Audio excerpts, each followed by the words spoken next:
Yes, yes, yes. Bless up, people. Good evening. Good evening. How's everyone doing today? Hope you all are doing well on this fine Sunday evening. It is now 9:33 GMT time, Sunday the 4th of September.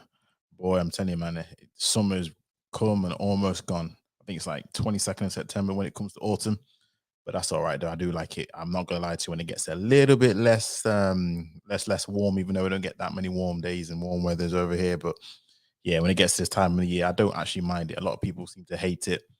You know, the light fades in a lot quicker, days seem a bit longer, all that good stuff. But you know what? It's not too bad for me anyway. So it's never too bad. But thank you all for joining. Thank you all for coming through. Please make sure that you like the stream, share the stream, subscribe if you're new. Let me know how the sound's coming through. I hope everyone's doing all right today. So yeah, we're gonna get into this live stream tonight because this one came. I did have another live stream plan, but you know what? I saw a I won't say the full live stream, but it's in response to kind of a couple of videos which another YouTuber who's been on my panel frequently, to be honest with you, called the Duke. He produced a couple of videos in regards to a situation that I mean, listen, it's one of those things where for some reason on my feed it's coming back up in a lot more force, and it's just as much as for some other reason as day turns night, night turns day, it's just like ah, here we go again with this nonsense. And really and truly, I'm not kind of responding to him directly, but I'm just responding, or should I say, to the Duke's topic in regards to. I'm going to get into it for my viewers who aren't aware or aren't initiated in regards to what's going on. But I just want to give an overall view of what I'm seeing in regards to just. I've titled this mob mentality rules, how groups operate based on hatred and anger. And so, for those who don't know what's going on now, there's always seems to be some sort of beef between groups, man. And this we're no different. I'm telling you, we're no different. So there's some tribal beefs that's going on between the diaspora. I mean, listen, we always talk about this Africa versus Caribbean stuff, in it.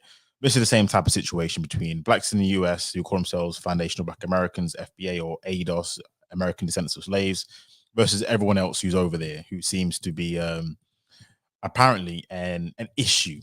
And Tariq Nasheed, he's one of the guys who's kind of heading that charge in regards to, I wouldn't say the movement, but the type of movement that's been charged. And a lot of hatred's been leveled at us over here as black Brits in the UK. I don't know why, but a lot of stuff is being leveled over us for things such as, I don't know, taking their acting roles and taking all that kind of other stuff. I'm like, okay, whatever. But anyway, so Tariq Nasheed, he goes on a tirade against any other black group pretty much. And all he does is just start beef, um, issues. He's on Clubhouse, YouTube, whatever social media can do. All he's doing is stirring up beef between the groups. Let's just be honest. We're not going to call, we're going to call a spade a spade. They're going to causing issues, discord, calling all caps and names under the sun to other groups. Why? Great question. Apparently, it's because, and this is where it comes down to this whole mob mentality and how groups operate on hatred. Now, whenever you have a group, and by the way, this is just a new group, I can go to any other group that's been formed, and especially because I talk about a lot of things on my channel, I think a lot of varied topics, but topics to do with us as a people. Now, whenever I talk about it, may be the gender war or cover the gender issues, whether it be about Pan Africanism, be all pro black, or any sort of group that has a sustainable or a kind of a presence in which people are always there. Do you know what I've always realized? And this is why I said it's not a response to the Duke's live stream. It's just a kind of an overarching objective view of what I see from all the groups. And that is this. And it's very simple. The way how these groups form, the lifeblood of these groups, the way how these groups have, life, the way how they gain viewership is all down to based on hatred, anger, weaponizing people's fear and emotions in order to get a response, in order for that group to feel validated in regards to their cause. Now, again, in regards to Tariq Nasheed and what he's doing, talk about how other groups are tethers and how other black groups, you guys are just here to steal from our lineage and all this kind of other BS-ery as if that's what's going on. I'm like, complete horseshit. But he does that because guess what? Same with the gender war. We all know exactly. That's why when I ever talk to red pillars, and I always tell them, look, you guys tell me about self improvement. You guys tell me about this. You guys tell me about that. But let's be honest, your group is solely based on one thing. It's the hatred. It's weaponizing men's fear, men's emotions against women. And here's the thing about that against part, because this is key. This is always key with every group. And again, this is not just related to just us as black people. I see on again the white side. I follow some white YouTubers who have some very, very, very interesting things to say about us as a group of people. Same playbook. So they all operate from the exact same playbook. And before I continue, let me just say big up to the chat. I see people chatting as always, which is good. Which is good. Manchester boy, big up. How you doing? Space Cowboys. I did hear about the madness. I did hear about the madness. So yeah, it's one of the things. It's one of the things which sometimes are you even surprised at this point. Skills Man Reloaded, big ups to everyone in the chat. Please make sure you smash a like, subscribe if you are new, please. Fiona, hope you're well. Hope you're doing good. Not seeing last couple of live streams, but yep, hope you're doing all well. Hope you're not overexerting yourself out, anyone else. But back to the live stream. Now, every group, if you've not realized this, every other group, they all operate off the same playbook. It's usually based on some sort of weaponizing. Again, it's usually either men's or women's fear, their emotional pain, but it's always the output always seems to be hatred. And why do I say that? It's always seems to be hatred? Because whenever you look at their content, and this is how I tell, this is how me as an individual, how I tell what type of group or what type of clique, what type of tribe, what type of group you're part of. This is how I know really what you're about. Forget what people saying when people come at you, because when people criticize your favorite YouTuber, I've always realized that people defend and say, "Oh yeah, but they talk about this. Yeah, but they talk about that. Yeah, but what is the prevailing theme of their talking points? What is the prevailing emotion that exists between the groups? What is the prevailing topic of conversation that gets the viewers pumped, hype? It's all based on hating a supposed villain. There's always a villain in this situation. And the reason why it has to be a villain is because they need to paint that group or that clique as being some sort of, they're the innocent victims. And the funniest thing is a lot of these groups seem to have these right-wing viewpoints where they don't believe in victimhood. They don't believe in blaming anyone else for their problems. They seem to believe in, taking responsibility. Things that go on is usually because of the fault of them as a group of people. But I've always realized something, and this is the funniest thing. It's always when it comes to other groups that they're trying to target and trying to spew their, vitriol to, but it's never to themselves. For example, let's take Tariq Nasheed. And again, this is the basis of this live stream. He will criticize every other black group, which I'm pretty sure if you look at the stats, probably make up, I don't know, I'm guessing less than 10% of black Americans. So under their census, you have black Americans. It doesn't denote by lineage, but I'm pretty much guaranteed that less than 10% of black Americans are actually black Americans whose ancestors have been there for X amount of years due to the slave trade. Yet and still, they're victimizing a small group of people for all their ills as if they've been there all these years. Yes, have been agents all these years. But why does it work? Because they need a out. They need a villain to explain the reason why. Maybe something that they don't like is going on. Maybe there's some sort of fear that they have that they've been taken over for whatever reason. Maybe there's that jealousy. That's another big one. Let's be honest about it. A lot of jealousy does drive a lot of these beasts, a lot of these hatred. What I'm trying to say is all these groups operate from the same playbook. Same with the gender war. What do men always talk about when it comes to, especially these red pillars? I mean, they always argue and say, "Oh, red pillars not always talk about women," but they always talk about women. But there's a rule book to it. They're trying to get men um, ramped up on the emotions. They're playing off their emotions. It stirs up hatred. And a lot of red pillars, they would even tell, I've even seen them, I've even talked to some of them, and they'll say, listen, when I listen to this content over and over and over and over and over again, I have a certain feeling towards the opposite sex. Same on the other side when it comes to the women. I've seen situations where I'm like, people who usually used to be cordial, because they get wrapped up in this BSery, now their hatred, now these emotions that have been weaponized, which let's be honest, I know people don't agree with this, but I do hold content creators in a lot in a lot of I hold them responsible for a lot of things that takes place. I know you will say it's the viewers, and I'm going to get to them in a second, but I do hold the content creators to be responsible for a lot of things that takes place. And this is what takes place. So what used to be cordial groups, which let's be honest, we all have our issues and we all have our criticisms. That's That's fine. I mean, let's be honest. We all have our criticisms. Nothing wrong with criticizing people from time to time. I'm with you. I get that. I do that. We're all free to do that. But what they operate on is something completely different. They'll stream out content after content, content after content, content after content, same type of video, all to stir your emotions in to get you to hating other groups. Does it work? Well, if people believe that viewership and subscriber count matters, then yes, it does work. But even still, again, you could argue when it comes to certain like black pill content creators, whether you agree with this or not, but a lot of the people who've had recent mass shootings, who, if you look at their subscriber counts, they've subscribed to certain red pill channels, some of your favorite red pill channels, black pill channels. If you watch that kind of content, some of these guys' favorite black pill content creators.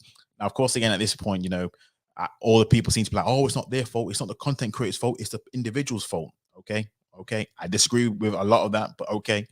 But the idea is still the same. The only reason why a lot of these people engage in this activity is because guess what? A lot of the content that they're listening to, that they're absorbing, is doing the exact same thing. All about hatred, anger. It's a lot of times just weaponize your fear, your emotions, your feelings in order to guess what? To make them to see that this is the group that's for them, whereas anyone else, they're against you. That's what you have to do. This is what I realized if you really want to get a group going. Same like again, let's go to things that I've talked about recently. Passport Bros. It's amazing how Passport Bros seem to be taking a stance just because somebody dares to have a nice critique. It don't have to be anything harsh, don't have to be anything rude or anything which is completely off the bounds. It's just a question, a critique about your belief system. Guess what position they take up? You're hating on us, you're one of them. They take up the position of being the victim, and then they take up the position of saying everyone who's against us are villains. Again, they're in the wrong.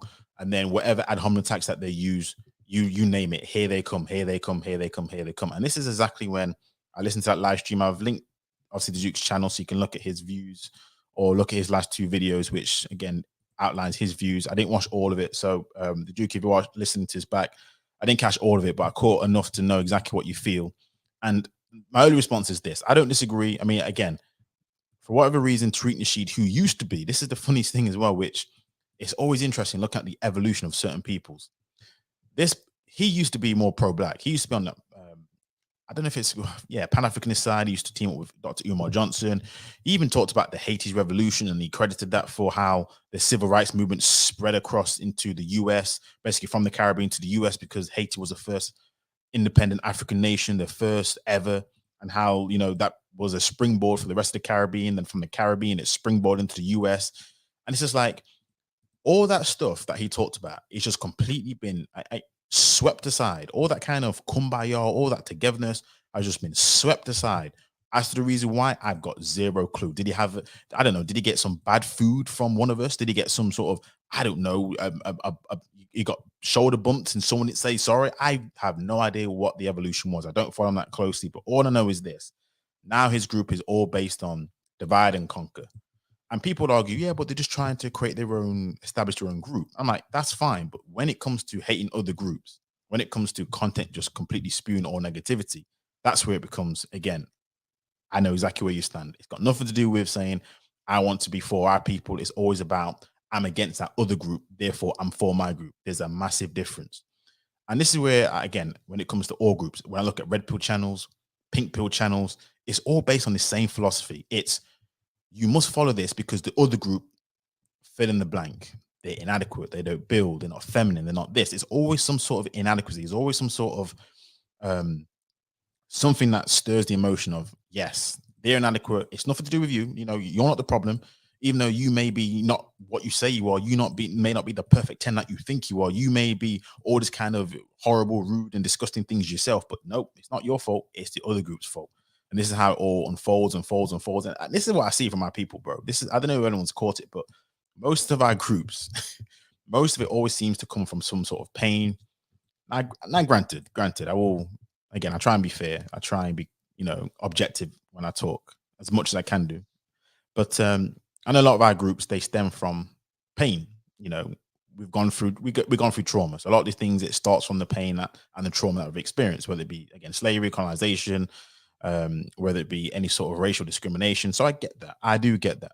But nowadays, I'm looking at these new groups, and the funniest thing is there's so much hate built up. There's so much animosity built up between the groups. which nowadays, I'm not saying it makes less of a sense to have that as a starting point when you have so much opportunity, so much freedom, so much accessibility for so many things right now, which, truth be told, a lot of things it can be conquered with what I would like to call standard communication. Because let's be honest, when it comes to criticizing the other group, one thing I've not seen, and someone correct me if I'm wrong in the chat, is I've never seen the other side where, well, you know what? They may have their quirky ways about themselves, but you know what? They do this well, they do that well. For example, Manchester boy, let me ask you this question. Now, that's the notion which I never understand, because if there's, especially us, we've always respected them as a group.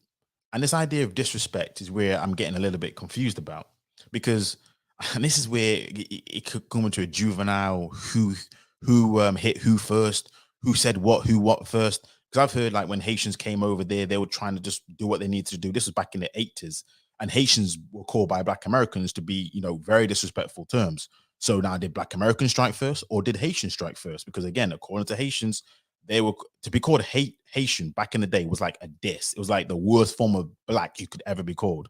Now, who did that? Who started all that? Was it the white man, or was it other black folk? So when I always hear this stuff about getting disrespected by black immigrants, a lot of times I look at this and think it's juvenile, but it's always a case of who hit first. Whenever I hear, immigrants talk, they say when they was younger, they were cussed and teased and they were said this and that. And then when they hit back, this is where, again, Treat and she will step in. Oh, you see that they don't respect us, they don't do this. But yet when they're dishing shots, when they're firing, when they're doing all this kind of other stuff, that's fine. That's normal. That's how it should be. It's like this whole Africa versus Caribbean diaspora stupid war. My question is, I mean, it's a silly question, but who hit first? Who shot first? And then when he realizes some sort of dumbass BSery that makes absolutely zero sense, in which no group really has the power in the society, it's like, what? What? So I always find it interesting when I hear that, because most groups, especially, I need to think about Africans, no, just knowing the Africans that I know, most Africans just want to get on. They don't really like to shake the mold. They don't really like to be standing out in that respect. From what I hear, they may be flashy and whatnot, but truth be told, from a group of people, they're not trying to, you know, usurp the white man, for example. They're not trying to stand out and try and be difficult. A lot of them just try. And let's be honest, in my humble estimation, what I've seen, what I've heard, they're just trying to live. They're just trying to blend in. They're trying to live, because again, a lot of them, they understand they've come from backgrounds which aren't so hospitable. So I always find this interesting when I hear this stuff. It's like, oh, they don't respect us yet, and still apparently if they're not in their communities, and if they're not trying to, as they call, f with you, then how are they disrespecting you? They're just trying to get on with their own business. And this is where sometimes a lot of these stem from, I said hatred, but jealousy and insecurity. Because peep this, peep this. Black Americans for the longest will always talk about how black people, African people, they're the smartest, they're the brightest, they're the most intelligent. They built this, they built that. And they go into all these historical facts, and they're really good with it. Going all these historical kingdoms, all this historical evidence to say that we used to be the first Greeks, first Romans, first Egyptians. We're Jesus, we're this, we're that. You know the spiel. You know the spiel. A lot of it comes from the US. They're the first everything. So they're intelligent, they're smart. The reason why they're not seen as intelligent is because of white supremacy. Cool. All right, boom. So here comes the African who is smart. Here comes the African who achieves well. Here comes the African who displays all the attributes and characteristics which they themselves have said we contain. The only reason why we don't is because white supremacy, we've been held back. So you would think there's should be not perfect harmony, because that's impossible, but you would think there'll be an element of, yes, this is what happens. But what is it? A lot of it, let's be honest, stems from jealousy. Because guess what? Oh, you guys think you're so much better because you're doing better than us. I'm like, hold on a second, my bro. Aren't we the same? Aren't we the same skin color? Don't aren't we coming from the same pretty much stock, the same root? But it's different at that stage. At that stage, they don't see themselves as, yes, this is my African king and queen brother, or my African cousins, or whatever it may be, or however they want to delineate. At that point, you're taking my jobs. At that point, you're taking my position. At that point, you're doing all these negative things, which, let's be honest, they've not actually done. All they're doing is taking advantage of something which everyone can take advantage of. It's like when white people used to complain about immigrants. Oh, immigrants are coming over here taking our jobs. And what did the immigrants always used to say? Immigrants will always say, well, okay, but we're taking jobs which you yourself did not want. Now, is that true? Maybe. Is it not true? I don't know. But it is true. There are some truths in that matter. And that's why I'm a little bit, it's funny to me when I hear certain things, because we always talk about what other people should do and all that kind of other stuff. I'm like, come on now. Come on now. If there's, I'm on this side. I'm always been on this side. If someone blatantly disrespects another group, I am not for that. I'm telling you, I'm not for that. So let me just make sure this is abundantly clear. I am not for any other group disrespecting anyone, because at that point, that's when you should fire back. And that point, it is what it is. So so I always hate it. And this is what kills me when people talk about, oh, you guys are in the West. You guys in the West, you guys have it all to do. Because at the same token where we think, I'm going to be honest with you, negatively of Africans on the continent, whose countries are, let's be honest, shitholes, and whose people have let their nations gone to degradation. As to why it is, I don't care. At the same token, while we see you as one thing, you may see us another thing. So sometimes I'm like this. It's always just fascinating when I hear how, let's be honest, other groups never ever see the other side until it hits them smack bang in the face. This is why when it comes to um, all these tribal groups, all these things that takes place, I step back because I find it hilarious. And this is how I see things. You have one black guy who's on the gender war debate, cussing off women. Then that same black guy is upset because another black person is exhibiting tribal behavior against that person. And I'm thinking to myself, raw, do you not see what you just did there? You're upset that somebody's weaponizing hate, anger, and emotions on stereotypes based on you, but yet you do the exact same thing to another group of people. Yet and still, both will say they got evidence to back up my case. Both of them say they got stats to back up my case. Both of them use social media to use as an example, say, you're doing this, you're doing that. Both will do the exact same thing. That's why I keep saying all these groups operate off the exact same playbook, the exact same playbook. There's nothing different. All they've done is tweaked it to whatever niche that they're going into. Whatever niche they're going into, they're going to do the exact same thing. That's why I find it hilarious when people complain. I'm like, bro, you've been doing the most about this group. Now someone's doing the most about your group. Now you're upset. I'm like, someone tweeted this, and I think it came from Maya Angelou, about people don't really remember what you say or what you did, but how you made them feel. And this is the same situation. People only seem to respect or understand finally what they've done to somebody else until somebody did the exact same thing to them. Then at that point, after maybe months, years, it finally clicks. That's why sometimes it's not necessarily the right thing to do. But the best thing to do to a group of people who exhibit these kind of behaviors is hit them exactly the same way they hit you. I mean, in the exact same manner. I mean, do the exact same manner. Maybe not all. The penny might drop. Oh, snap. I felt this badly about this. Therefore, maybe I should be a little bit more objective about who I'm criticizing. Because again, how many times when you see these channels talking about the mess that they talk about, do you actually hear objective, like, do you know what? No, I'm actually in the workplace with other, I don't know, Caribbeans or other Africans or other African Americans. And you know what? It's pretty cool. We get on fine, we have the same interest. Everyone gets on fine. He's a really cool brother. She's a cool sister. How many times you actually see that? How many times you actually see, do you know what? Big ups to the people who came over here to help our struggle. Because if you look at the history of a lot of people, Africans, Caribbeans, Americans, for the longest, we've been working together, no problems. How many times do you actually see that or hear that when it comes to these tribal beefs? Not many. Same with the whole modern day women, modern day men stuff. How many times do you ever see these Red Bull channels say, you know what? Modern day women aren't all that bad. At the end of the day, they're working as well as paying the bills like I'm paying the bills. I've been in relationships where women have paid stuff for me. I've been in relationships where women have gladly helped their case when it comes to not only the cooking and cleaning, but providing as well in terms of the financial contributions to the household. How many men do you actually say, you know what, modern day women, they're not all bad, they're not all for themselves. Because again, they understand, like you understand, cost of living is high. They understand that buying a house is high. How many times do you ever hear guys say that kind of stuff? Or is it all the negativity? Likewise, let's flip it over to the women. How many times you hear these women talk about, you know what, these guys aren't all that bad, especially these guys nowadays. At the end of the day, they're cooking and cleaning and also doing like what my grandparent or granddad didn't do. It's always the negativity. Oh, my man, he's more emotionally available. My man, he's more this, he's more that. He's not as closed off. He's not this. How many times do you actually see a situation where actually people say, you know what, I'm going to praise the situation that takes place? Nope. Negativity, hate, shade. And what does it cause? It's the reason why these groups do so well. I'm telling you, it creates drama and it's why they do them so well. I mean, listen, if ever I wanted to blow up, I'm telling you, if I ever wanted to blow up, all you got to do is follow the same strategy. Keen on the niche, drum up hate, keep talking about the same hate, keep talking about it. Boom, you'll blow up in no time. Again, I follow some channels. Again, forget race thing. This is across the board.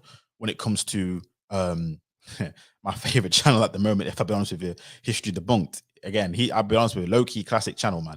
But you look at all the content that he produced, it's all about the same thing. It weaponizes white people's emotions and fear that, the country's going down to degradation, and how pretty much immigrants are the reason why, even though you could argue, no, you can't argue. Statistically, we make up less than 15% of the population. Us as a group of people, we make up less than 3% of the population. But what does he do? Content keeps coming about the same type of thing. Why? He's drumming up a response. He's drumming it up. Now, he would say it's just because he has his people's best interests at heart. He would say, "Oh, it's not about hate. This is about education. This is not about hate. This is about debunking all the myths. This isn't about hate. This is about doing all this." But yet and still, what happens when you see the comments? What happens when you see people interact, who listen to this content? You know where it's going. You know where it's all going. And this is why I'm just like this. All this kind of stuff, it's all about mob mentality. That's what it creates a mob mentality. If anyone studies psychology, you know exactly what mob mentality is. It's where you forego your personal morals, ethics, code in line with a group think. So now we always talk about group think. This is pretty much what mob mentality is. And usually it exhibits in its worst kind of behavior. It's usually very primal. It's usually very, against another group. It's usually a very, very, very primal based situation that takes place when we talk about mob mentality. And people always talk about we need to be more, less group think, more case of individual think. But this is what happens with these groups. It's all based off hatred, all based off anger, weaponizes your fear, weaponizes your part of it is your insecurities, because these are very, very real emotions. I mean, even talking to men for a second, we always talk about being men, we should be this and we should be that. Listen, I agree, we should try and be stoic, we should be calm, we shouldn't be using our emotions, we should be using logic and thought. But let's be real, we are still humans. We do have emotions. That's not just, emotion is not just kind of a woman's trait. It's not just a female issue. We all have emotions. We all display it at many times. Of course, what we try and do is try and regulate it and use it better, or shall I say, we try and not be so overly fraying to and fro. But let's be honest, a lot of these men are in these groups now. What do you think they're driven by? A lot of time it's driven by, they will say it's based on facts, and they say it's big on figures. That's why they bring out all these facts. But it's all based on hatred and anger. That's how I know, for example, even my YouTube channel, I know if I was to put a title in a live stream, I know who's going to come out the woodworks. I know already who's going to come out the woodworks. And I already know what they're going to do, what they're going to say. I already know they're going to come up to fuss and argue, because that's what they do. It's always like a case of, listen, if it's not something to do with hating another group, they won't even be there, because that's all they're here for. That's all they're there about. That's all what drives them. That drives their content. That drives who they are as a human being. Yet and still, I know there's other people who get involved in other types of content, because I know as a human being, you're about other things as well. You're varied. I look at some of your content, you talk about different things. That's how I know how someone's driven by, or in my humble estimation, how I look at it. And that's how I see it from these groups. A lot of these groups, they talk about, oh, we talk about so much different content.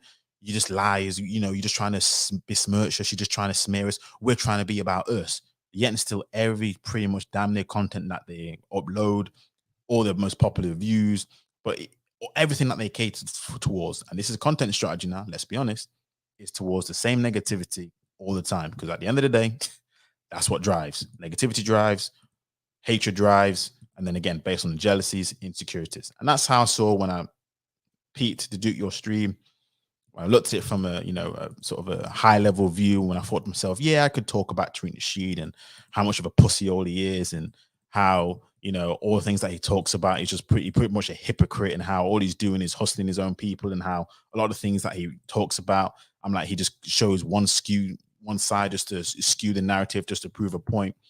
And here's the thing, I can even go the other way, but I say I've seen certain comments from certain groups which have been way out of bounds, way, way, way, way, way out of bounds. And here's the thing, that's where I'm like, I agree. If someone disrespects a group, and I put a link in the chat, I just want to kind of go off on a tangent a little bit, because I will defend my African American brothers and sisters when I hear a lot of immigrants say this, or other groups say this. Why do people always say that they don't have a culture? I never understand that concept, because I'm like this, what the hell are you talking about, bro? A culture is not, they have a culture. They have a culture that has been going on for centuries, that they've cultivated. Like everyone else has their own culture. Pretty much their culture permeates more so than pretty much every other black culture. So I always find it interesting when I hear other groups talk about, oh, you guys are of a culture, yet they listen to R&B, hip hop, jazz, all this kind of other music, yet and still they talk about all these kind of maybe their slang, they talk about maybe their style. All these are part of culture. Culture is not just a food expression, it's not just a language expression. And that's what I hate with other groups. They seem to talk about culture as if it's like a language or expression. I'm like, listen, bro, your culture, let's be honest, it's like, bro, your culture is not just based on some stupid frivolous stuff. I mean, bro, I mean, see, Captain Toastin, this is what I'm talking about. This is that BS I'm talking about. They do have a culture, bro, and it's not based on your genocide. This is what I'm talking about. This is what I'm talking about. Bro, they do have a culture. And what happens is because you're listening to the worst of their culture, not the best of their culture, you assume that's all their culture. Again, it's what I'm talking about. Where I would agree with any other African American group who talks that, who comes at a lot of other groups saying that they don't have a culture. And yet, I could argue, Captain Tosin, I don't know where you're from, but let's say you're from an African culture. How good is your culture? How great is a culture that seems to all their people seem to leave their place? Because culture is not just about it's about your leadership, it's about everything involved in that. It's about how you've been able to cultivate your land, it's about how you're able to take charge of your land, it's about every single motherfucking thing. It's not just about a language, it's not just about a tribal group, it's goddamn everything, everything. And it's just like I find it fascinating how people can talk about that mess, like they don't have a culture when their cultures have been so fantastic that they've had to leave their homeland. I'm like, bro, it's just fascinating. It's just fascinating. But that's what I hate the most when I hear that kind of stuff, and I will 100% agree with them when they say that, bro. Nigeria, bro, come on. Do I need to go any further? Don't need to go any further about Nigeria. Don't need to even talk anything about Nigeria and their culture, bro. Come on. And I know Nigerians will take the mantle about their culture and how messed up and how the land is messed up right now. But come on, bro. Come on. I mean, we talk about cultures in Africa which have tribal wars dating back to the centuries, and they still not got over that BS. Come on. And this is what I mean when I say, look, that's why I'll be fair and objective when it comes to certain things what groups do talk about. And this is where the criticism is valid. It's just the hate is not valid. But whenever someone says anything about another group disrespectfully, then listen, whatever happens after that is your fault. That's all I'm going to say. But yeah, link is in the chat, folks. Let me pin it to the top of the chat, so you can come up, have your viewpoint on basically because ultimately what's happening right now is we've got groups that are formed purely based on hatred, purely based on anger, purely based on resentment, purely based on jealousy. It's just bitterness, and it's just like that's how they've grown their audience. I mean, it is what it is, but we're not going to see the obvious, and it's creating that mob mentality where people are just seeing it for what it is. They see themselves as being this innocent victim. And again, this is so funny because most of these groups I encounter, they always talk about, oh, we're not victims, we don't believe in that victimhood. But that's only when it comes to other situations. But when it comes to your situation, oh no, the reason why I'm like this because I'm born to a single mother. Oh no, the reason I'm like this is because of this. Oh no, the reason I'm like this is because of feminism. Oh no, the reason why I can't build is because of this. I'm like, bro, miss me with that BS. I guarantee you'll never give another group that kind of grace or leeway to say the reason why you can't grow or the reason why you're not the way you are because of this, that, and the other. You wouldn't give them that kind of grace. But yet when it comes to yourself, it's, oh, it's because of this. Oh, it's because of that. Oh, it's because these other groups are coming in, these immigrants are taking all our jobs. Bro, you've been born for like 50 goddamn years. What you been doing all your life? It's like, come on. It's just like, look, I'm not saying that there aren't valid situations, but bro, I'm telling you, a lot of the things what takes place, I'm telling you, the hard work and the hard sell, the hard bit of pill to swallow for a lot of these groups is while you may have problems, I'm not disputing with that, while you may have some validity in your claims, a lot of it stems from your choices and your own free will. It's just like, bro. A lot of these things are based on your choice. A lot of these things, these hatred are misplaced. It's based in self insecurities, jealousy, resentment. It may be because your life didn't turn out the way you wanted it to. Fair enough. But everyone can say that. I'm pretty sure everyone can run for their whole life and say, do you know what? I wish I made that choice. I wish I made that. But again, we talk about accountability, don't we? That's part and parcel of it. So there it is. Again, links in the chat. Paylu, bro.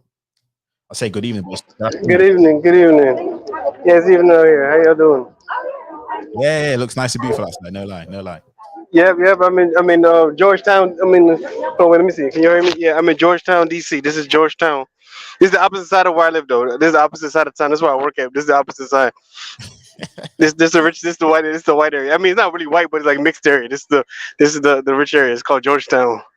Nice, nice. Big up, man. Big up, big up. That's So what the university. I don't know if anybody heard of the university. It's a big university here called Georgetown University. It's a couple blocks down the street. That's the U.S. where the university, Georgetown Hoyas. yeah, I think I've heard about it. Yeah, I've heard about it. Yeah. Mm. All right. So, first question then, bro, in regards to what I've been talking about then. So, how do you feel about a lot of these groups that have been formed? They'll use obviously the whole, because you're obviously there, FBA, non-FBA. It's all, a lot of it's based off hatred and jealousy and anger. How do you Yeah, it is. It's yeah. You hear me? Yeah, I can hear you, bro. I can hear you. Yeah, it's a lot of it's based on jealousy, hatred, but you have to understand it's more on the internet than on the streets. You know what I'm saying? The majority of people don't understand what it like. They never even heard of this stuff. But if you ask them on the street, well, like what's the difference between FBA and ADOS and every stuff? A lot of people, average black person in the street they're not really part of that whole fight. The average person. But yeah, is there stereotypes that everybody has? Yeah, the stereotypes that exist, like when I used to grow up, they used to call us African booty scratchers. That's what they used to call us. In the hood, they used to be like, "You African booty scratcher." That was the favorite thing to call me. You African booty scratcher. Did you live on trees? They say all type of stuff to me when I was growing up.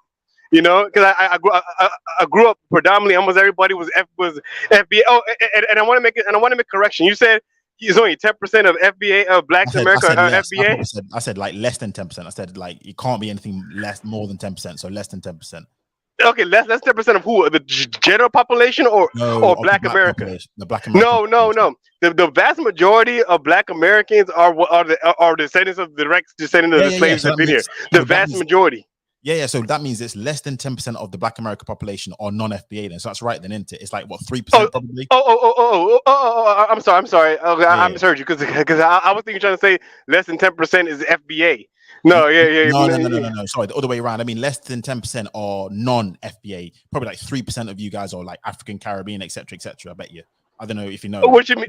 Probably something like that. Yeah, probably something like that. Probably it depends the area though. Some areas are almost all FBA, and some areas are heavily mixed. Like for example, DC area got a lot of Africans and a lot of Ethiopians and a lot of Africans and stuff like that. And if you go to New York got a lot of Caribbeans.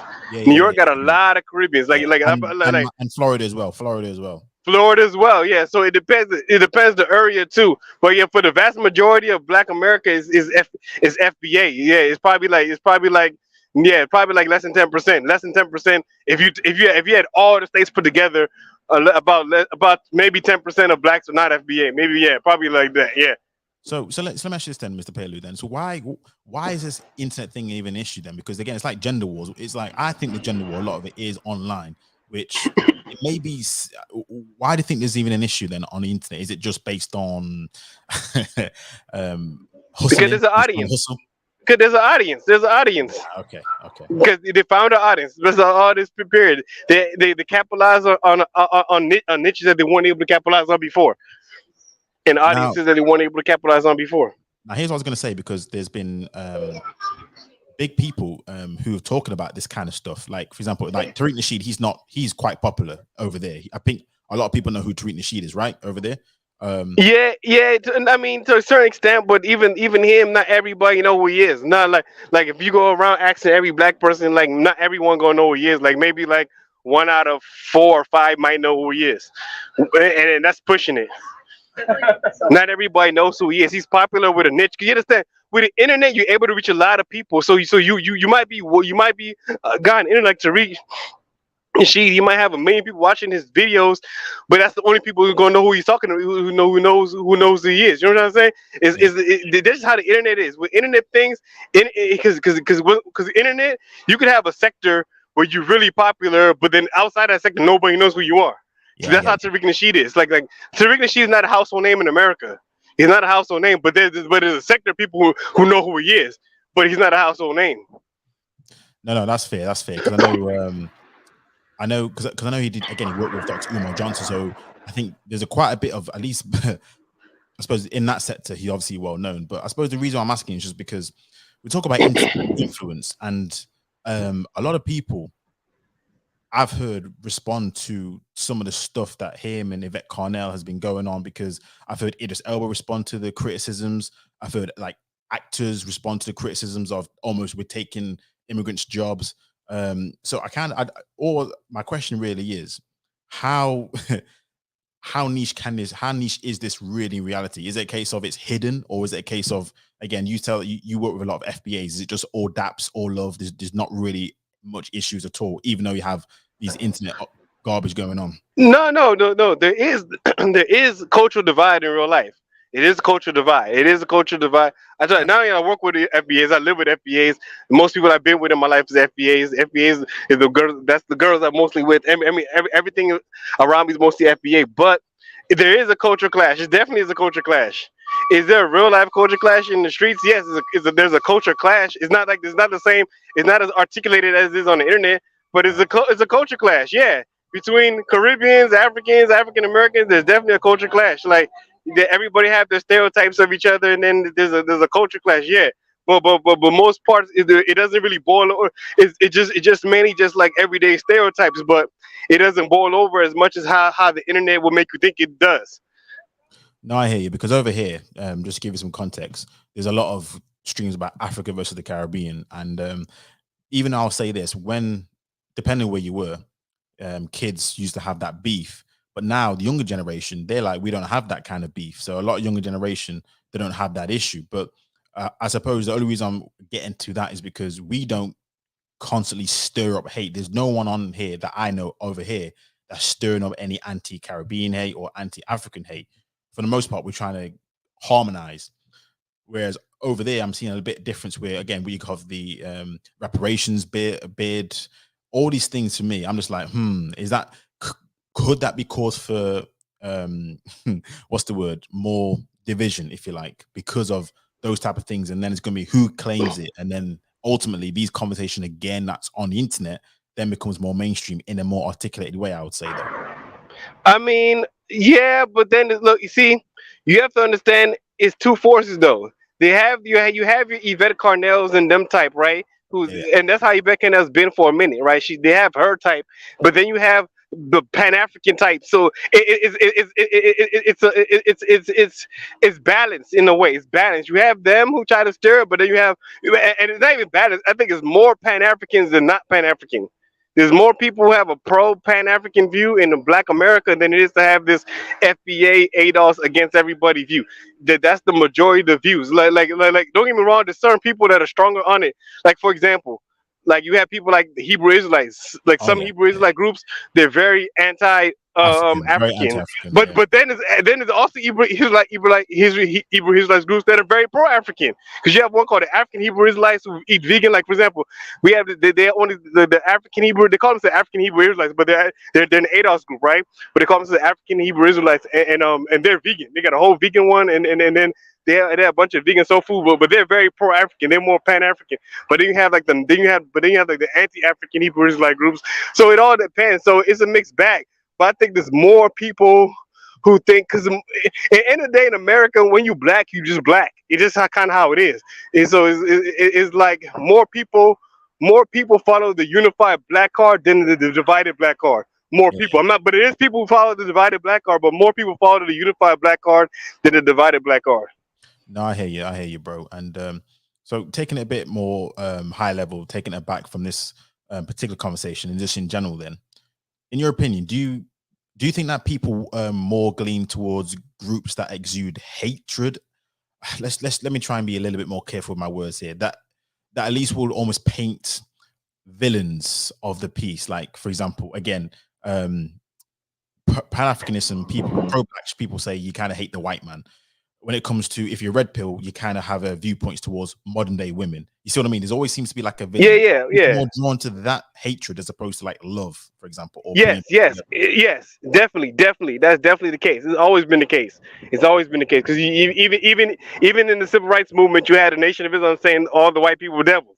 You know what I'm saying? You Yeah, had the yeah, white man was the devil. You had, so that's always been the case, because the thing about it though, if you when the get, I mean, that's just how humans work. To galvanize somebody is good if you can make an enemy that they could target. If you want to galvanize people, so people like to make an enemy the target when they want to galvanize a group together. That's just how that's just how people have operated forever. So yeah, more people are gonna find cause to rally around if they have a perceived common enemy. You know what? That's the word I'm looking for, and that's true. Common enemy, and this is where, funny enough, you're right. I'm just thinking about even elections that take place. Again, there's always some sort of common enemy that seems to galvanize people together, and you always see it when they lose the election. It's almost like a fury, like oh my days, they're such an injustice that takes place because they didn't get the election, or such an injustice that this took place because again they see themselves. This is the other point as part of the side of good, part of the side of we're the ones who have we're the ones on the right, whereas everyone else is evil and they're trying to hurt the nation, hurt the group, or be against us. It's crazy though, but it's always like but you're right, it's hatred, it's always the war on something. It's always something like that, which yeah. Yeah, it's always the war, but and, I think I think see look, the thing about it, but there's always going to be that way, but I think at the end of the day, the real war is trying to be the best person you could be. But I'm gonna get back to like a little bit about the Tariq and the Shees and all them. Yeah, those type of people is really, and they have an audience, and it is a hustle. It is a hustle. Don't get me wrong, because he's making money off it. You have to understand that too. They be making money off it and of exacerbating the issues and of course the issue is going to be there. Like it's a culture clash, even amongst white people, right? From America, if you actually look back in American history, not like for example, when the Italians started coming over in large numbers and the Irish started coming over in large numbers, then they didn't really accept them. The rest of the Protestant Europeans never accepted a lot of the Catholic groups that came in That's early true. on. That's true. And They they used to didn't be call like, them white, did they? I think they didn't yeah, call them white exactly. for ages. Yeah. So it took a minute before they actually absorbed them, but now an Irish guy just a regular white guy. Even the Polish too. They used to be like stupid Polakas. They used to like stupid up Polaka. That's what they used to call them, stupid Polacks. And they used to be like Polacks are stupid and they're not smart and then all that other stuff. It was mainly against the Catholic groups like Polish, Irish, and Italians. But yeah, exactly. So they had these, so the same thing you're seeing that happened with the white folks. You're sort of seeing that even in the streets in terms of the stereotyping. I mean, it's not the exact same as you see on the internet, but yeah, these things are there. These things are there. Everybody have the way to think about somebody. Like the Africans have a stereotype of African Americans that these people don't want to work. They don't want to do nothing really. They have the stereotype. I'm not saying every African American like that, but I'm trying to say this I'm speaking of stereotypes that people pass around, right? And then and then the African American had the stereotypes about Africans, and then everybody had the stereotypes about Caribbeans, and everybody got their stereotypes. So these things are definitely there, stereotypes, you know. But everybody, in America, most people just live together though. Most people, yeah, people are concentrated in certain areas, but you know, the main problem is still just like I said, I, it's good to talk about these things because I think the propaganda does make things worse than what it is, and that's what's really dividing people more than anything is the propaganda, and a lot of people benefit from this propaganda. So the weakness, he just one person benefiting from it, but you could say the whole Democratic Party benefits from it. From his Yeah. identity politics, like you know what I'm saying. So people, so I understand Tariq Nasheed because he's like, well, he's like, hey, if the Democratic Party could benefit from identity politics, I should be able to benefit and do the same thing too. So I'm not saying it's right or wrong, but you know what I'm saying. He's in the grand theme of things. He's a small player in his entire game of identity politics. He's a smaller player in terms of the bigger players who are doing this on a mass scale and have basically destroyed. To me, base. It's of course it's the black community's fault too for falling for the trick. After a while, you should see these people just using you, but they don't see how much people have been used, and Tariq Nasheed just another user. Him and Umar Johnson. Cause look, Umar not been talking about this damn school for like forever. How long has Umar Johnson? I remember when I was in college. Look, I went to college in 2004, 2008. Back in when I was in Morehouse, he was already talking about that school. That's Yeah, 2008. yeah. And what year is it now? 2022. And he still having. I mean, he could have been built something. He could have been had a small school something. He said, "Oh, I want to build this massive, this state of the art with the helicopters and whatever." I don't know what he's talking about. He gonna build. He never done nothing. You know what I'm trying to say? Because it's a hustle. Hotep is a hustle. This black angst is a hustle. Black insecurities is a hustle. and many people are taking part of this hustle in many different levels, you know. And unfortunately, because black people want to believe in something, even from down to the nature boy, you know, just say down to all these people, everybody's taking advantage of black ignorance. You know what I'm saying? Because they know because the black people know each other ignorance, so they use the black ignorance against other black people, and that's bad. You know what I'm saying? Well, Instead of trying to I mean, really enlighten people, they're using the ignorance that they know that people have against them. you know what it goes back to, and this is this is a quote from Men in Black, in which he said, an individual is smart, an individual is reasonable, but groups, the people, they're dumb. People again just follows the mob mentality to follow the group. And I agree. I think it's a case of you speak to an individual one on one. Yeah, they're very reasonable, they're very smart, but somehow as a group, they seem to fall for stupid stuff. And it's because again, use their angst as a group, use their pain as a group, and it always seems to. I don't know how it works that way, but it just seems to be when it comes to the group think or group mentality, it's like it seems to just dumb the senses, null the senses, and they fall for stupidness. I don't know. I don't know what that is, but Nah, you're right. It does because I mean, unfortunately, and no, I hear what you say, but I kind of disagree with the statement that people are smart, reasonable. I don't think people are no, smart. individuals. Sorry, Pedro. Individuals are smart. No, People no, are no, no, stupid. no, no. No, I know what you mean, right? I All right. remember that statement, right? Yeah. I don't think individuals are smart either. I think individuals dumb too. Or just as dumb as the group. I think individuals Oh, are really? just as dumb as the group. Yeah, I do. I do because they join these things on purpose. Because look, people like to hide. People like hiding behind other people because uh, uh, um, they don't want to take responsibility for their own failure and successes. So they rather jump into groups or jump into a group in terms of mentally, and not even if it's physical groups. They try to jump into mental groups because they don't want the responsibility of saying that they failed or succeeded on their own, or it was their own agency that made them cause them to fail. And that's the same thing that people are feeding on for like during the sheet on. People always talking about white supremacy all the time. The same people always talking about white supremacy are the same ones who don't want it to end because their whole hustle is going to end if people stop seeing something as white supremacy or whatever type of supremacy they want to see because a lot of people know the people want an excuse. People looking for an excuse, and if you give somebody, and a lot of people are taking and excuses and turn them into a profiteering racket. You know, so yeah, so Yeah. it's a regular thing. People, individuals don't want to take responsibility, so they hide behind. They find forms of escapism. So that's basically what it is. This group think is just another form of escapism. Yeah, no. I fully agree with that. To be fair, and it's funny you say that because what I've always realized with most groups how they start, and once they realize that some of their talking points aren't as effective, somehow it's like the goalpost always seems to move. Again, you use the white supremacy. Once they realize that white supremacy is not the bane of their life, they'd always find something else to be the crux. And this is what I think with Tariq Nasheed.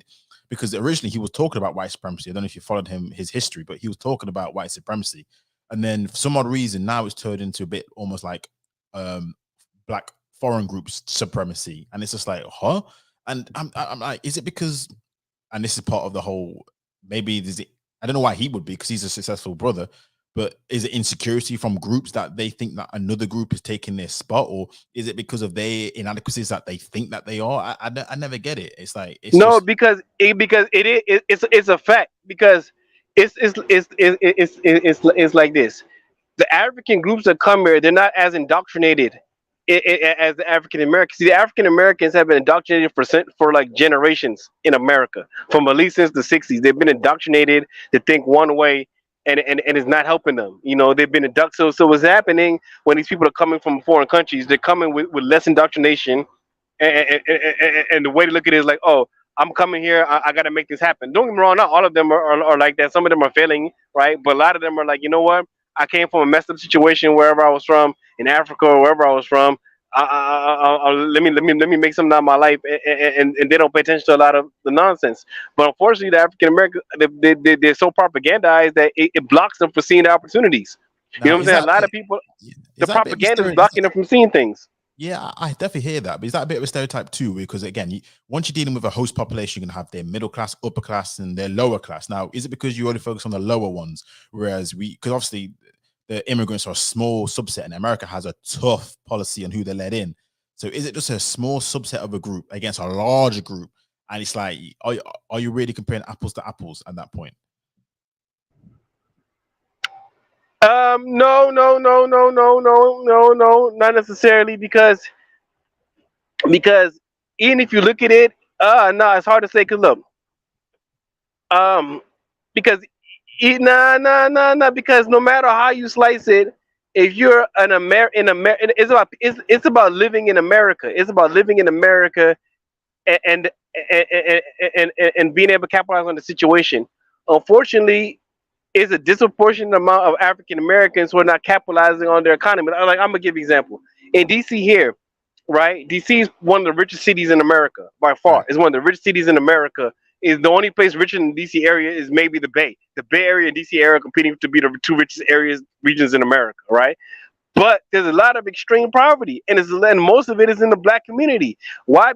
Because they're not connected to the economy as much, right? Even though they live right next to the richest economy, yet there's a lot of people just disconnected from the economy, right? So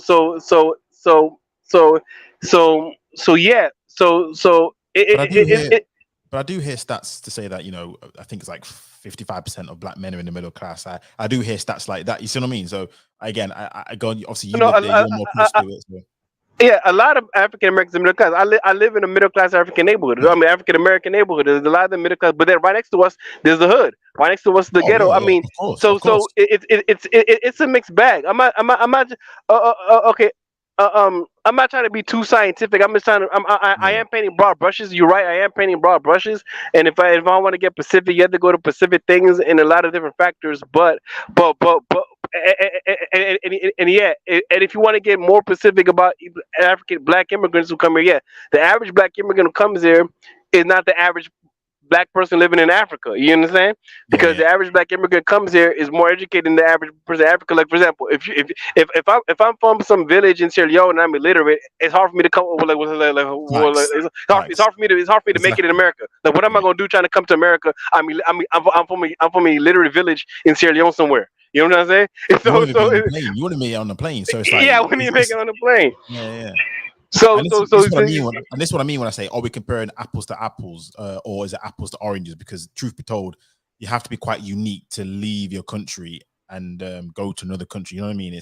That's the only thing I was pointing at. That's no, all. no, no. Yeah, no. So that's a valid point. I'm trying to say it's a valid point. The average person in Sierra Leone is illiterate and living in abject poverty, right? And it's hard for them. It's hard for them to make it to America. And as a matter of fact, half the Sierra Leone is getting supported by their relatives in America. Half the country, anyways, Oh, that's who's wow. supporting them, Wow. right? So it's all part of the thing. I mean, but do I think there is a massive cultural disconnect in America with with the black community from the economy? Yeah, but it's part of history. It's part of a long seated history of abuse. You know what I'm saying? But I think nowadays the main thing that's bothering my main point is to make it the.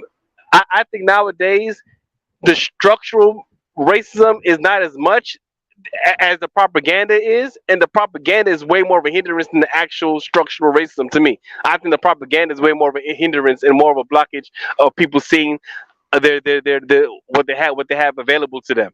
If you look, because the reason why these things even come up, because even okay, even if you're from Africa, right?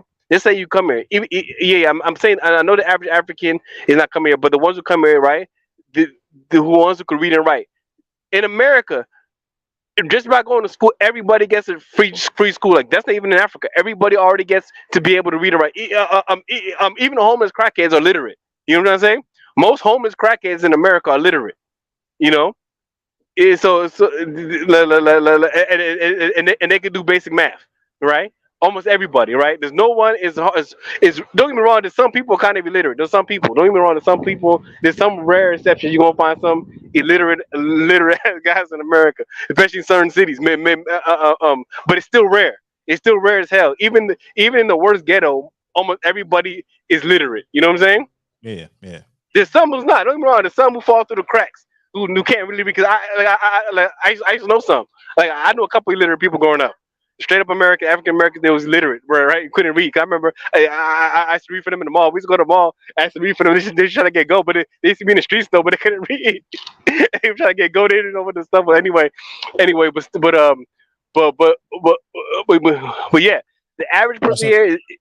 So let me ask you a question. Let me sort of switch up gears a little bit. So because the idea is again, a lot of these things, these groups, they always seem to again have their roots in a lot of hatred, and then you could argue jealousy, insecurities, and that. Not now, there's another thing as well which I wanted to ask the question. Same with the gender war. Same with any other war that seems to take place.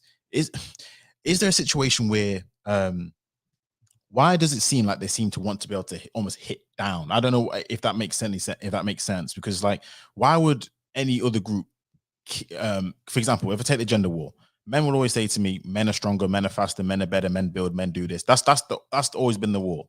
But yet, and still, they seem to want to. Again, this is from the outset. Now, people disagree with me here.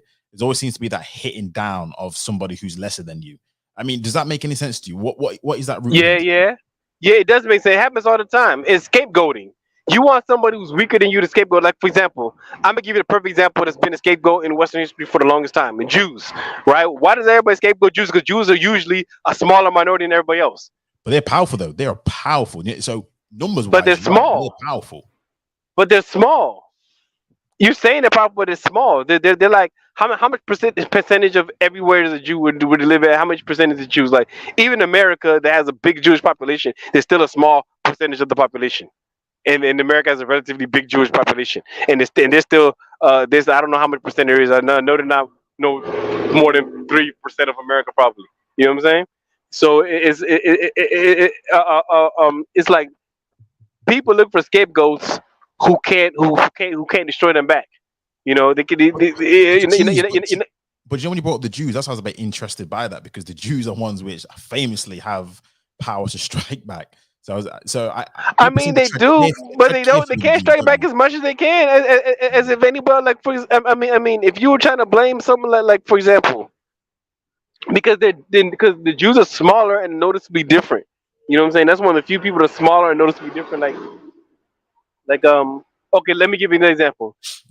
Okay, in Sierra Leone, a lot of people like discriminate against my tribe, the Creoles. They try to discriminate against the Creoles because they say, "Oh, the Creoles came and colonized us and this and that." They don't like our success.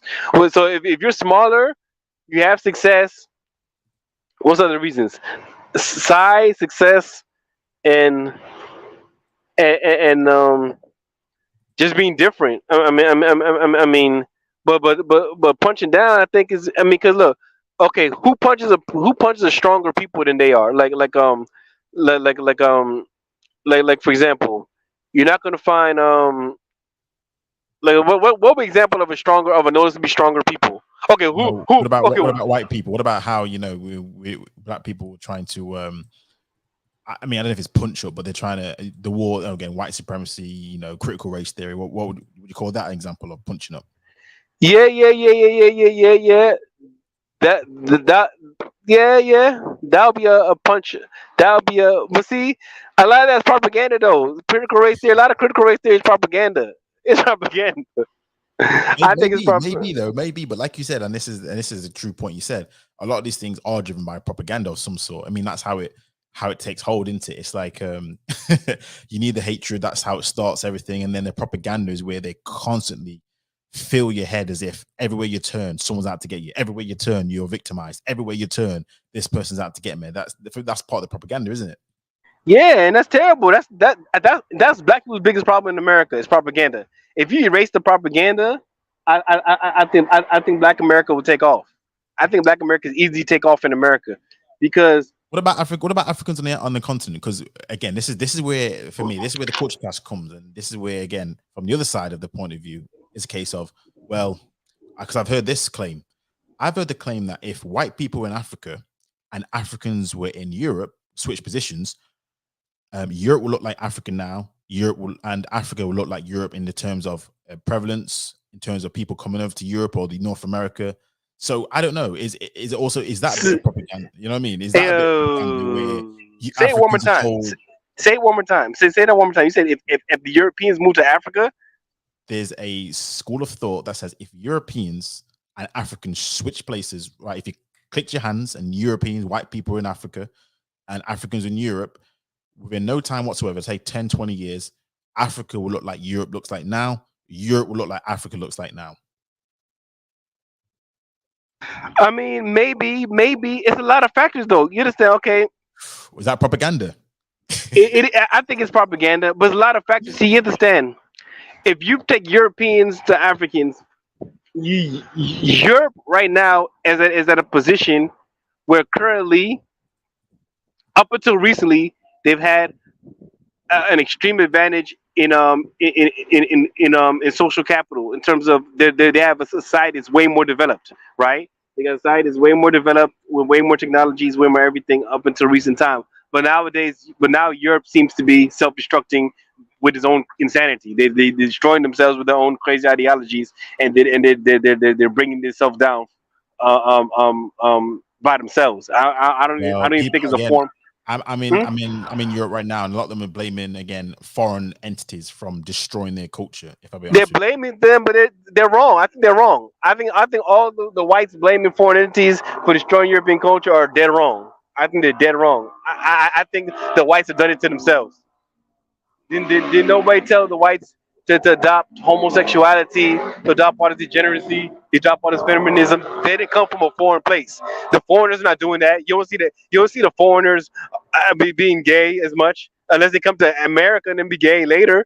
They learn the foreigners are learning them stuff from the non whites are learning this nonsense from the whites in terms of all the degenerate activities. They're learning it from the whites. It's not the opposite way around. The whites are giving it to everybody else. We're not giving it to them. You know what I'm saying? And there's a special type of white. It's the white liberal. The white liberal is the worst enemy of everybody. well, I mean, fair enough. I mean, again, this is where at the top of the stream, I was talk about how each group, when you talk about stereotyping each group, it's the same when it comes to people's success and how people should be. And if I was in their person's shoes, I'll be a millionaire. If I was in that, and then we look at like Pan-Africanisms or repatriation to Africa, we look at Africans like, bro, if we were in this nation with all these resources, we would be doing this. And it's almost like when we talk about hatred, it's all down to a lot of times we talk about propaganda, we talk about Yeah. just the inability to understand each other's plight in each other's nation. You see what And I mean? Africa is not as a lot of people think Africa is so resource rich, but Africa is not as rich as you think it is. First of all, first of all, what makes most natural resources valuable in the first place? I said that again, sorry. I said, what makes most natural resources valuable even in the first place? I suppose scarcity or demand, I suppose you put down there. No, it's the technologies that they incorporate them. Is the technologies that incorporate them. Africans are not producing technologies that incorporate their natural resources. They're not the ones producing the cars. They're not the ones inventing them. They're not But they making the have like planes.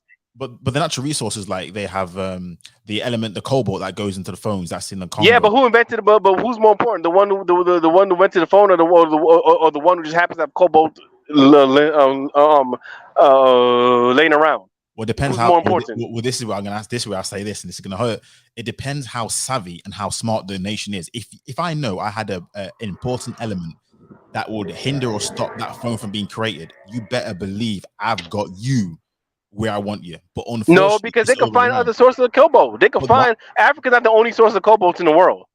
so why don't they use other nations then? Why is that? Why are Africans being why won't they use other nations then? They use other people. If you go look at the cobalt, it's not only being produced in Africa. But majority of the people dying because it gets sourced from that place, isn't it? But not all the cobalt in the world is getting sourced from Africa. They can find other ways to get cobalt. They can find other technologies. Because it's so many things you could do. It's way more things you could do. And even if that, just say you have a cobalt, if they didn't make the phone, cobalt would. If they didn't make something and use cobalt, your cobalt would just be another rock under dirt. You just have another rock under. But You wouldn't even know what it was, right? but You wouldn't even but know what it I was. hear that. It, But like for example, look at oil. For example, you're right. Like yes. Dubai weren't the first people who knew what oil was to be used for. It wasn't until the Industrial Revolution that they needed oil that was in the West. But guess what? Dubai knows that that's a wanted or needed energy source, and guess what? They use it to their own benefit. It's like I hear what you're saying, but I don't know. Yeah, but Dubai actually made a concerted effort to diversify the economy. But again, this goes down to leadership. This goes down to the people here. This goes down to if you have the foresight to understand what's needed in this world, in a globalized world, what do we have that can help to do that? You see what I mean? Yeah, of course, yeah. But Africans don't have the capital. They don't have the human capital. You understand? You understand?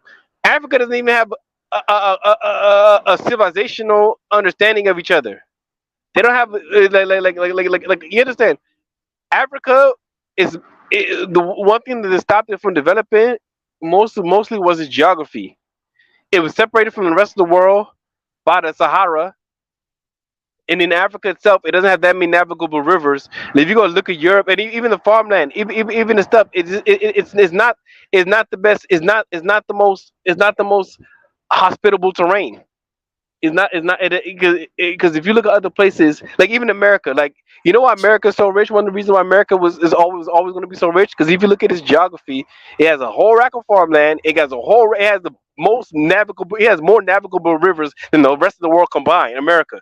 It is just the Mississippi. This the Mississippi complex alone, from the and everything that branches off of it, the Missouri River, all that stuff. That's more navigable rivers than the whole world combined. And not only that, they have an intercoastal waterway where around the whole coast is buried islands, so you could go ship everything around the whole coast without even having to even go into the main sea and incur those costs. So it's a lot of reasons why Africa is going to take a way longer to develop because it's just the geography. The geography is not the most advantageous. So You know what's so interesting? You know what's interesting, and this is where sometimes it's not until you hear the other side where you understand, or what you said there may be truth, but you know what? It sounds like excuses. Because this is no, the but point. Africa's going to have it rough. No, but But that's Europe, more Europe, recent. Europe has historically been a wasteland. Historically been a No, it wasteland. hasn't. It hasn't because Europe has a lot of waterways. It has a lot of food. Resource wise, resource into the navigation, you're right. But I'm talking about resource wise because again, It has resources. food. It has food. It had iron. It had coal. You had coal in Newcastle. You had why did the Industrial Revolution start in Britain? One of the reasons because they had a lot of coal. Britain had a Yeah, lot of coal back in those days. but then again, you could say Nigeria has a lot of oil. It wasn't until they discovered it and they realized there's a use for it. Then, oh, here it comes. So it Yes, all forms part and parcel of if you know what you have and how to utilize it, that's how you create the industry around it. You see what I mean?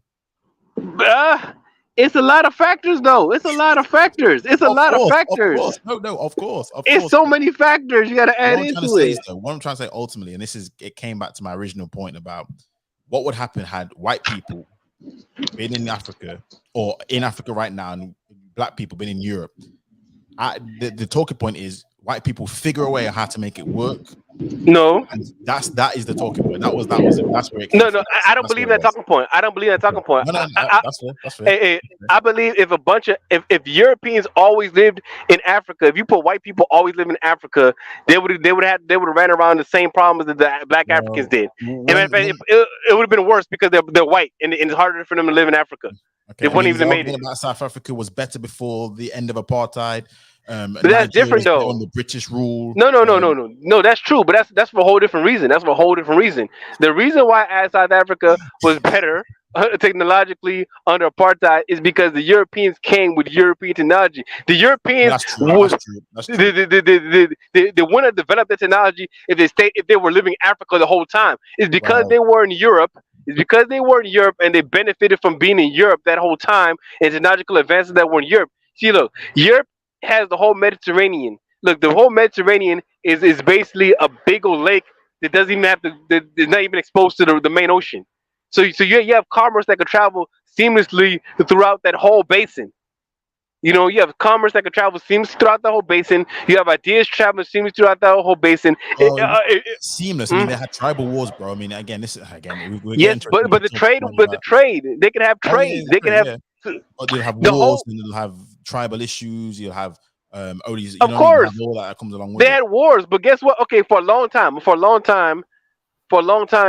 they had a peace, right? For a long time, one Right, empire right. controlled the whole basin for a long time, and that was Rome.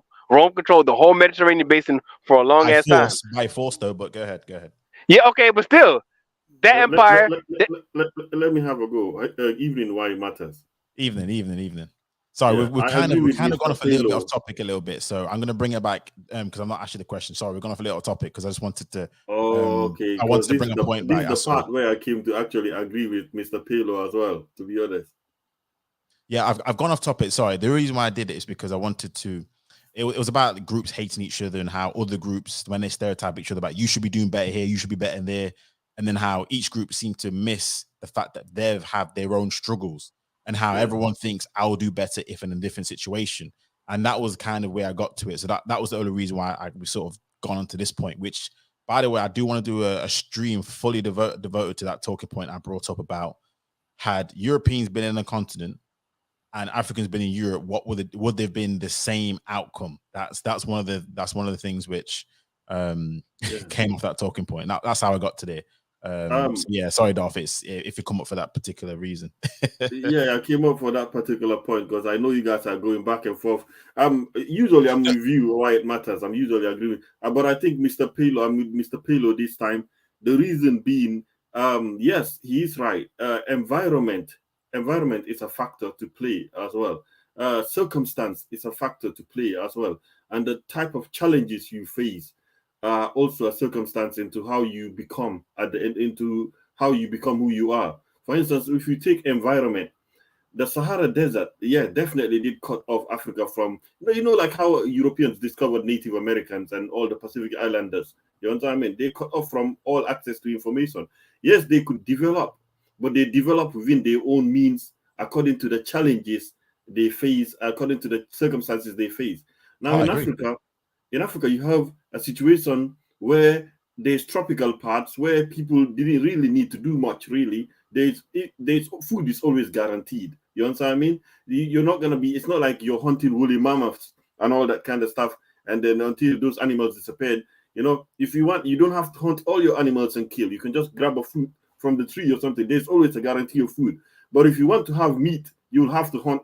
You have to hunt animals. That's about it. But food was always guaranteed, and security and shelter was already guaranteed. There's enough space and abundance not to warrant for you to keep fighting with so many people. Like the fact is, if somebody fought you, you just say, you know what? Okay, you take over this land. I'm just gonna move somewhere else and settle somewhere else. That's why maybe black people have this reason to always flight whenever there's conflict and all that stuff. Go somewhere else because there's enough abundant space to be. Europeans didn't have that luxury. Ice Age, most everything they had to eat in their diet was always meat animals. There's no fruits and all that stuff. It was just animals. So you can see most of the animals have died off. Do you understand? So, also in terms of the competition, they had a little space left. You understand? As the ice was drying, all these populations that were on the caves just started emerging. You know what I mean? And they started to compete for that little space. So that will mean they will always be fighting. Like you won't look a mile away and you will see another tribe over there that you could attack. But in Africa, there's tribes that are hidden within jungles. Some are still undiscovered till today. You The understand? thing is, So I hear what you're saying. I hear what you're saying. I hear what you're saying. I like don't want to cut you. let's take the pygmies in Congo. What's to stop another tribe that's more connected with the rest of the world to come and just conquer them if it wasn't for the international order? You understand? So there's these things that have to play with your environment, circumstances, and like let's take also the competition. Chinese invented the gunpowder. They invented gunpowder weapons, but the competition that Europeans face amongst fighting each other made them refine that art, refine that technology of killing people into what we have today all the time. So that's why when they had already settled down with themselves, they decided to expand a bit more. You understand? They had a patriarchy culture to expand a bit more. No, Dolph. Again, I'm not disagreeing. I think the question, open question, and I want to tackle this in another stream. I kind of don't want to tackle it here, but what you just said there leads to so many other questions that people have about us, and a lot of it is just down to, again, we put it down to environment, about because they've had so much competition, because they've had so much hardship, it's made them tougher in some other ways which we may not agree with. But no, I hear what you're saying, Dolph. I hear what you're saying. So, but let me ask this question. I don't know how much you caught of the stream at all, but the original reason for the stream was just about, matter of fact, you probably know about the whole wars that take place when it becomes to, again, gender wars, when it comes to the wars that treat the she with as FBA wars. But the idea is about, look, hatred rules these groups. I'm a firm believer that a lot of these reasons why these groups exist is purely down to hatred, jealousy, anger, bitterness, self insecurity, whatever you want to call it. What say you to it? Right. Yes, I did think about this at the same time, like how it is that people seem to gravitate as well. It's like a strong attraction. Hatred is definitely a strong attraction to, as my man said, corral people together as Yep, well. yep. Give them a common enemy, and yes, it's a strong potent. But also the other side of it, positivity. I hate using the word, but I'm using the Muslim positivity, love, union, that kind of stuff is also an equally strong opponent. Hatred only succeeds when there is no sign of love and when there's no sign of unity and love and all that and cohesion. So it succeeds. You understand what I mean? So love is also a strong attractive force as well. So for instance, let's say this whole movement as it started with a whole, oh, black people, let's all work together, let's do this, and people showing positive images of Africa. That feeling that it galvanized so many people all across the black YouTube space, people started talking about, yeah, pals, we can do this. And then you had the other side kick in. So you see, I think it's just when they both overpower each other, but they both have the same equal effect of unifying people. Yeah, yeah. Do you know what I think as well though? Because I always think that when things come too lovey-dovey, people hate it. I don't know if it's just a our people thing or any people thing. But for example, I'll give an example when over here we talk about black love, and for whatever reason, whenever that word comes out, black love, that seems to get a lot of people upset. Yeah. I don't know. I know the reason why. I know the reason why. But whatever reason, when it comes to love, for some reason, it's never as powerful as hatred. It's never as powerful. Love can get you so far, but I'm telling you, hatred seems to last a hell of a lot longer. And it's a fascinating thing because whenever you try and bring up good vibes, I think it's just drama. I think drama sells. I think ultimately hatred drives drama, and drama is what's king. So I think if you can stir up emotions to get drama, that's your best point of view. I think all love and everything is good for a You season, will you will but I don't find know. you will find detractors all the time, right? Detractors Yeah, from what is the norm. You will find people like that. You will find people that are always on the edge. People that call themselves red pill and all that kind of stuff. You know what I mean? yeah. Is it a level of maturity they haven't reached? I don't know where to class this as well, but I fully understand what you're trying to say. You understand what I mean? So, like, let's say for instance, how the conservatives are.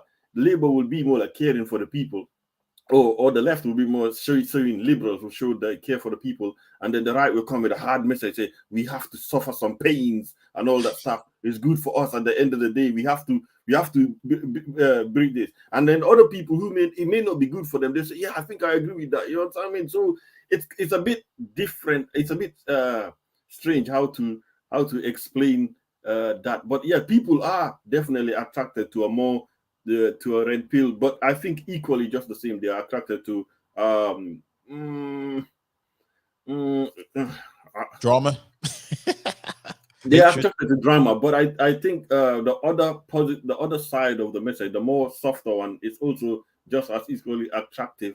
Which one lasts longer? I think they don't overpower each other. I think what happened is there are a lot more people, because a lot more people got maligned in the black YouTube space. You know what I'm saying? A lot more people got maligned, and the hatred sentiment took control entirely. That's why you're seeing it all.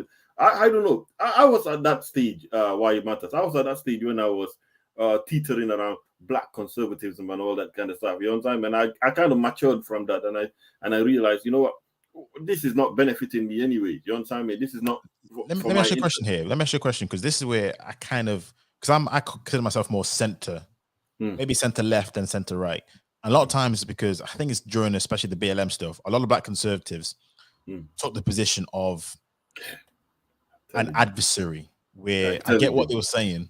What they probably positioned themselves in a way of was adversary to black people. I know they didn't do this, or that Yeah. wasn't the intention, but an adversary to black people, and it kind of created an animosity towards other blacks. Yes. That's how it felt to me. Where a lot of the black No, no, no, conservatives, no, there's no. always like a That exactly exists. It's also the same effect that some men who are disgruntled with women also take that same feeling as well against women. Women are like this, women are like that. You understand me? Like this red pill community, or red pill community taking the stance against women. Are they really? Is that really what they mean, or is it just are they trying to pander to a certain class or social a certain thing? You understand? Do they really believe what they're saying? You understand what I mean? So sometimes I don't believe. I just feel like they have certain interests elsewhere, and they tend to go there. Either they're looking to gain financial benefit or some popularity, whatever it is. There's always an intent of gain as well. I just don't tend to believe them that they truly mean that as well. I think it's an act. Sorry, I think it's an act they put on. I don't know. I mean, I know Pelu, you're more of a conservative leaning, so I don't know if it's an act. I just think, well, no, I'm not gonna speak for you at all, but I definitely don't think it's an act. I think a lot of them do believe what they believe, but I just think again, I talk about optics sometimes. So go ahead, Pelu. Now, I don't really know too much. Okay, I can't really speak about in Britain, right? I can't really speak about the black because I don't know too much about the British society from a first-hand standpoint. You know, I got relatives over there. I just don't think about Britain that much. To be honest with you, the only reason I started talking about Britain is because I meet British people on the internet, right? But but you know, in America though, is like the black community has been dominated by Democrats the whole time. Like it's very few. We don't have that many black people who are vocally anti-democrat or not part of the Democratic Party. The Democratic Party kind of has a monopoly. Has a monopoly. Not 100%. You have. Matter of fact, you even have a black senator who's a Republican in South Carolina. You have Tim Scott. You have you have famous ones like Colin Powell, Ben Carson, but they're still kind of few and far between. You know what I'm saying? They're still kind of few and far between. So it's not a big thing. The black conservative, I mean, it's growing now because they had the whole Brexit movement. They call it Brexit. The black people trying to leave the Democratic Party. It was headed by Candace Owens and them. That came from the UK. That whole exit, Brexit stuff that came from us. Yeah, because once they did Brexit, so black people say we're gonna do. Yeah, it's a play on words. It's a play on words. But hey, for the record though, I was a big Brexiteer though. I was a huge Brexiteer.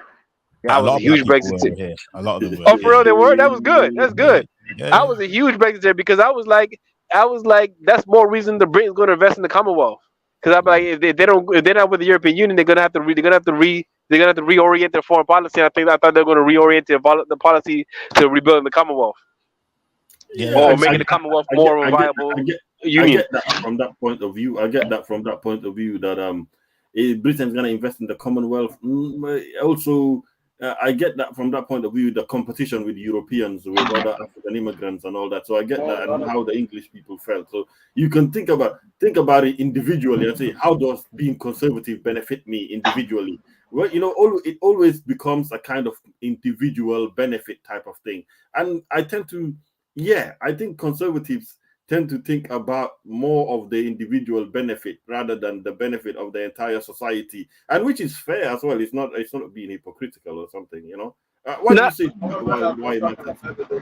Well, let me say that. Let me before why I go. Let me talk about as somebody who actually is a conservative. There's a lot of reasons why you might believe things are more conservative. Not just a personal thing. Some things about society, like for example, I live in an area where it's dominated by Democrats, right?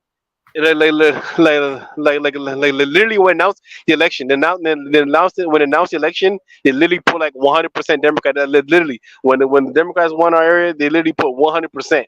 They put for the Democrat candidate because once the primary hits, nobody even runs against them, right? And my problem with the left in general is that I've seen it destroy communities. I've seen it destroy the black community in America. It destroyed my country. Look, my country, Sierra Leone, had a 20-year socialist dictatorship. When once the socialists they took over, they turned Sierra Leone into a one-party state. From 1970s to 1992, Sierra Leone was a one-party APC rule state. The Socialist Party was the only party of allowed, so they made no competition. And in that time, they bankrupted Sierra Leone. They destroyed our institutions. They put us in such a bad condition that right after they eventually gave up power, the whole country fell into civil war. So I've seen the effects of the leftist mentality and leftist rule. I've never seen it to be a good thing. In Sierra Leone, it wasn't a good thing. In Black America, is not a good thing. In around the world, even the Soviet Union gave it up. The big superpower, the Soviet Union, gave up communism. But I suppose, are you conflating two things though? Because socialism is a part of leftism, but it's not all what left has to offer. It's like, would I say to you, because you're a right winger, you must be a Nazi loving, or you must be one of those Confederate flag wearing? He's like, are you doing no? Where you're a bit too. It's not, because the Nazis were a socialist party. The Nazi was the German National Socialist Workers Party. The Nazi Party was a socialist party itself. What about the Confederates? The Confederates were Democrats. Were they? And No, they no, no, were. no, no, Go no. research what I'm saying. You They see why were. it matters. They were. You They see- were. No, I'll Everybody take Google it. Google it. Why it matters. Don't listen to me right now. Just Google it right Why now. it matters. The whole You see, this conservatives is were what Democrats. happens. This is what happens. This is what the conservatives in the United States use. Like they try to flip things around, right? They don't. They don't.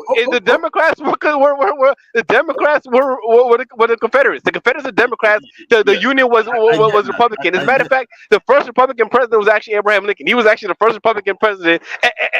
And matter of fact, the original founding charter of the Republican Party, the entire basis of it was to end slavery. The Republican Party started as an abolitionist party, and it was in the opening charter they said they wanted to stop what they call two twin evils: one slavery and one polygamy.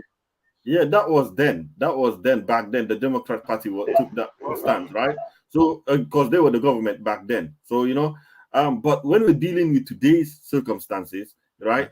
So how do you look at it? Why did a lot of Black Americans gravitate towards the Democrats? If I knew the history of the United States to the best, I would think it's probably granted them. I'm gonna tell you why. It's simple. Why? It's simple. It's simple reason why. It's simple reason why. I could tell you the history. I actually know American history. Well, I'll tell you what. Let me, no, I can actually tell you the real story. I can tell you the real history of America. I'll tell you what. That's another stream, guys. So I hear what you're saying, but again, we'll just go on to another. Let's go on another topic because I don't want to derail the conversation too much by talking about history and politics. But I get what you're saying, Pelu. I get what you're saying.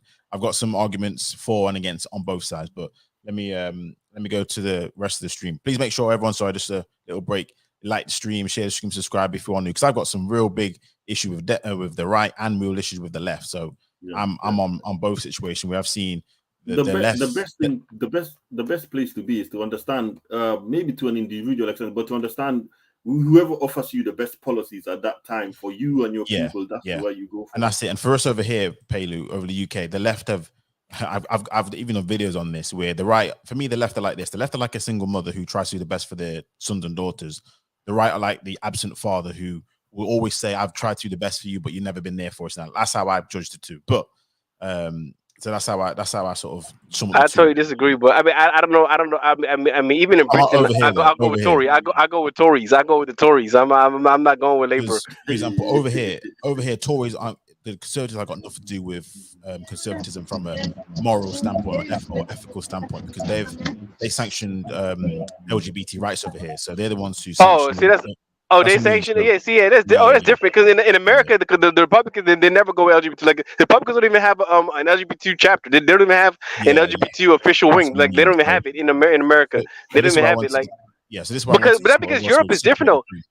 Because Europe is like atheist. Because America is not as atheist as Europe is. That's the thing. America is a little bit different culture. It's a little bit different culture. So it's different. Correct. And over here, again, that's why I hate when people conflate the two. And I hear conservatives over here touting, I'll be honest with you, American talking points, which don't relate over here. That's not been the case. But yeah, anyway. But getting back to this whole hate group thing and in all regards to this, then. So my thing is this, and one of the things I've always realized that I've seen and how it seems. The way to break the shackles of hate is normally, and this is, I don't know if this is the best way, but let me hear your thoughts on this. Is if you hit that person with the exact same type of emotion that they normally give off to other people, that normally is a way of jolting them to think, oh, actually, what I believe or what I say actually probably is not the right thing to do. I don't know if that makes any sense to anyone. Say that again. Say it again. So, for example, say you talk about the red pill, you have men talking about women this, women that, women this, women that. And then it's not as if until that red pill person comes against another group which exhibits the same types of tactics that they've used against them, when it's like, oh, now I know how that person felt. For example, I've seen people who do red pill get upset when people talk about immigrants in a bad way, even though they themselves have targeted women in the same way, different, but in the same way. I've heard people who are maybe pro-black who get hit with other tag of being, I don't know, a modern day man or a modern day woman. Does that make sense? And it's not until somebody gets hit with that sort of same energy that they've exuded from their videos or their content, which they do pure hate, then it's like, oh, now I understand how that person felt. Now I understand why I have so many people coming at me, because guess what? I'm a hate group just like these guys are a hate group. But the difference is I'm now the target, whereas beforehand I targeted other people. Yeah, I suppose it can work as well. I guess it can work. Fighting fire with fire creates more fire. Some people will say, but at the same time, you need to learn to stand your ground as well. Yeah. Because if you don't, then other people will just run circles around you as well. So I fully understand that. I'm not gonna say it doesn't work. It definitely does work. But does it sort out the situation ultimately? No, it No. creates more problems. But you don't want to approach somebody that's adamant with full of hate to just continue. So yes, to an extent, you have to hit them with that as well, but you have to be above that as well. So, does it? What do you think? Although it may work to make them take a step back and pause back, but does it resolve the things at the end of the day? Or maybe it does, maybe it makes them cooperate more, So I don't know. I mean, I agree with that, but I'm in the stance right now where sometimes I think they don't want to resolve things because, as Paley was saying, propaganda that they need to keep going, and in order to keep going, they need to keep regurgitating the same talking points. They need um modern day women to keep doing what they're doing, otherwise they can't speak on it. They need white supremacy to exist, otherwise, or to sort of exist, otherwise they can't get money from it. I think these groups have gone past the point of resolution. Resolving the issue actually gets them out of a job. Yeah. Resolving the issue actually makes them, jobless. You know what I mean? So it's just like if these guys couldn't talk about their, favorite topic, then they would have no job to go to. You see what I mean? Yeah. So okay. I agree with you to an extent. Let's say cooperation is a silent form of warfare. It's still a silent form of warfare. So you still, but yes, if it doesn't resolve, it's gonna get them to take a step back and either choose to be more cooperative or understanding. So to an extent, you are right. Why it matters, but at the same time, it depends on the kind of scenario. Like, what are you trying to resolve? That's what it is. Like for instance, take an instance of an example and tell me between that and that, what do you want to be? Where do you want to be? What are you trying to resolve? And let's judge what action you took and how if it will produce the results you want. Like take an instance. It's a good point because I suppose ultimately what I'm looking for is probably a bit more of a would never happen, a more balanced concerted view, a viewpoint which is probably this, I don't know, because at the end of the day, for example, again, I take the Tariq Nasheed situation where he's coming at other groups. I'm like, he's pretty much acting like other groups are these agents who are out for, on the side of white supremacy, who are just trying to take down FBAs, and they're trying to take their jobs. I'm like, bro, come on, that's not it. Most of these guys have had to work hard and tooth and nail to get the little bit that they have got. It's not about trying to take anything from anyone. It's just trying to make something for themselves. But that's never the kind of message that gets brought back until someone almost smacks it in their face and say, look, this is what we had to get here. So I don't know. I mean, I've had to realize that myself over because I've been contributing in panels and I've definitely seen how things have gone. I've seen how things have gone, and I've been forced to now, instead of being on the unity stuff, you know what I mean? I'm Pick a much side. more aggressive. I'm much more aggressive, and I've had to become Yeah. partisan and take sides as well. You know what I mean? Yeah. So hopefully, some better people don't become like that. But sometimes you have to become like that. But it hasn't resulted in what we tried to create it in the end. You know what I mean? It what we try to aim for in the end, that is all. It's kind of like it's not working. You know what I mean? So now it's just a kind of rah rah rah rah. So it's still the same fucking arguments we've been doing over time, the same tribalism we've been doing, the same fucking shit. It's always there. We're not even getting at a better place. It's even gotten worse now with the internet. Do you understand what I'm saying? So has it resolved anything? Obviously, we all want black people to be more on code, to be more cohesive, to work together. We want that. You understand what I mean? But the tribalism now, so even somebody like me has fallen in for the trap and all that stuff. I had to be partisan. No, So and again, we're all human, isn't it? So you're gonna have those moments where if you're gonna get goaded or provoked, you may say some things which it is what it is, isn't it? But if you're provoked, that's where I'm like, when people provoke you, it's like I can understand why people come at somebody because you've been provoked. You know what I mean? So I hear you. I hear you. What is a better way to approach it? What do you think, Mr. Palo? Well, I don't know. I don't think Mr. Palo is a conservative, so I'm not sure he's all about He's probably with the same thing. Fight fire with fire. What you mean? What you talking about now? The Tariq Hate Nasheeds and with them? hate. So just any group, hate with hate. So any hate group, how do you fight the hate group? Do you do hate with hate, or do you have a different approach to it? I mean, sometimes people need somebody to talk to them. Like for example, I'm gonna tell you when I first started on YouTube, right? I actually started talking to white supremacists. The first people I talked to on YouTube was white supremacists, and Oh, really? Oh, wow. I, and it wasn't my mission to go talk to white supremacists. I fell into it. Because what happened was I met this lady. Her name was Claire Carl, and she was part of the BNP, right? But I didn't know she was part of the BNP originally. I didn't know what the BNP was. I didn't even think about it. It wasn't even part of my radar, right? Sorry, did you say Anyway, BNP? Did you say BNP? yeah, the British National Party, Oh, right? yeah, no, yeah, that makes sense. I know who you're talking about. Yeah. Go ahead. So I met this lady named Claire Carl, but I didn't know her past. I didn't know that she was part of the BNP because she was an Asian lady. She was an Asian lady, but she was somehow was their London mayoral candidate at one point. Anyway, to make a long story short, she had a bunch of followers for white supremacists, but I didn't know that originally when I started working with her. All of a sudden, I found myself being attacked by all these white supremacists. But matter of fact, that's one of the first times somebody actually really called me a nigger. A white man called me a nigger. The first time a white man instead of calling me a nigger was on the internet, right? Oh, this sounds like agent behavior right now. You know, Drake will say this sounds like agent behavior. Go ahead. What you mean? An immigrant talking to a white supremacist. No. I mean, I'm happy I did though. I'm happy I did. Go ahead. And I didn't plan on doing it. I didn't plan on it because I really started talking to this lady.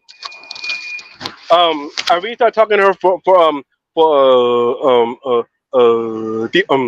I really started talking for theological conversations, right? I was a theological contributor. But anyway, to make a long story short, the white supremacists actually allowed them de-radicalize by dealing with me. They de-radicalized because a lot of them they didn't know black people could be smart. They had this idea that black people are all stupid. And then when you show them a smart black person smarter than them, it forced them to recalculate their analysis. That's interesting. So Now, no, that's interesting. That's an interesting viewpoint. And to be fair, I was going to ask this question. Realistically, how many people would likely have that what's the coming to the truth moment, or de-radicalized? I think a lot of them. I think I just thought of something. Why it matters. Okay, this kind of situation, right? You cannot necessarily push it aside or something. Yes, you have to fight.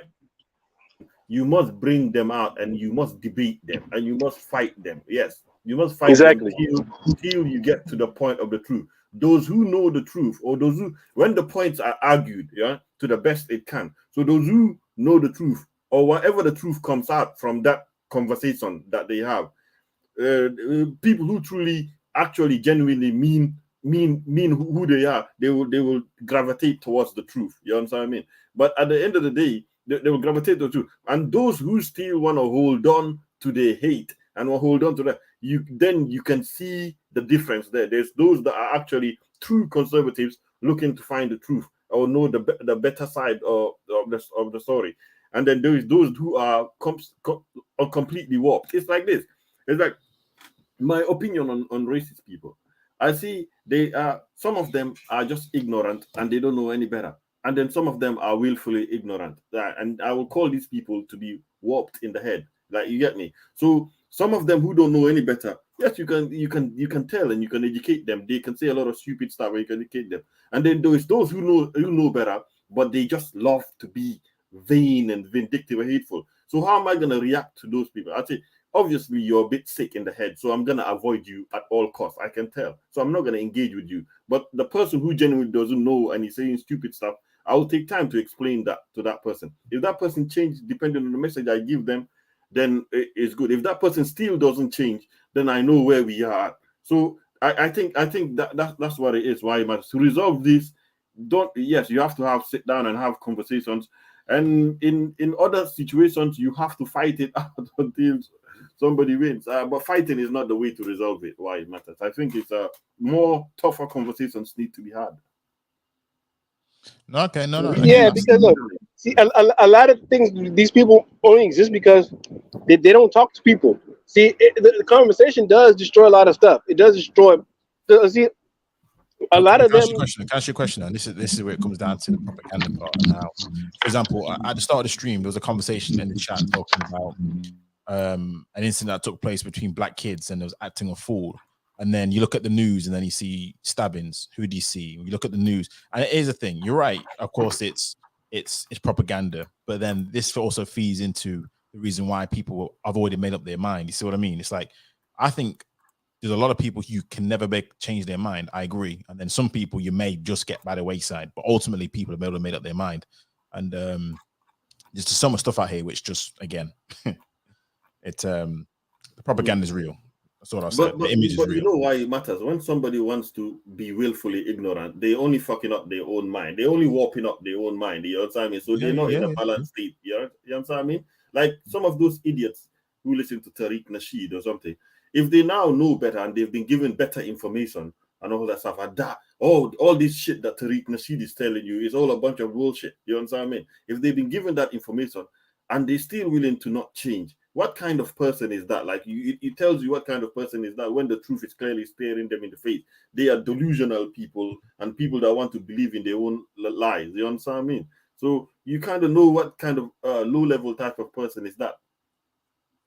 I guess I'm approaching it from a moral point of view, but it gives you a place to start from, you know, so you don't have to engage with them. But you understand what I mean? Like, I do.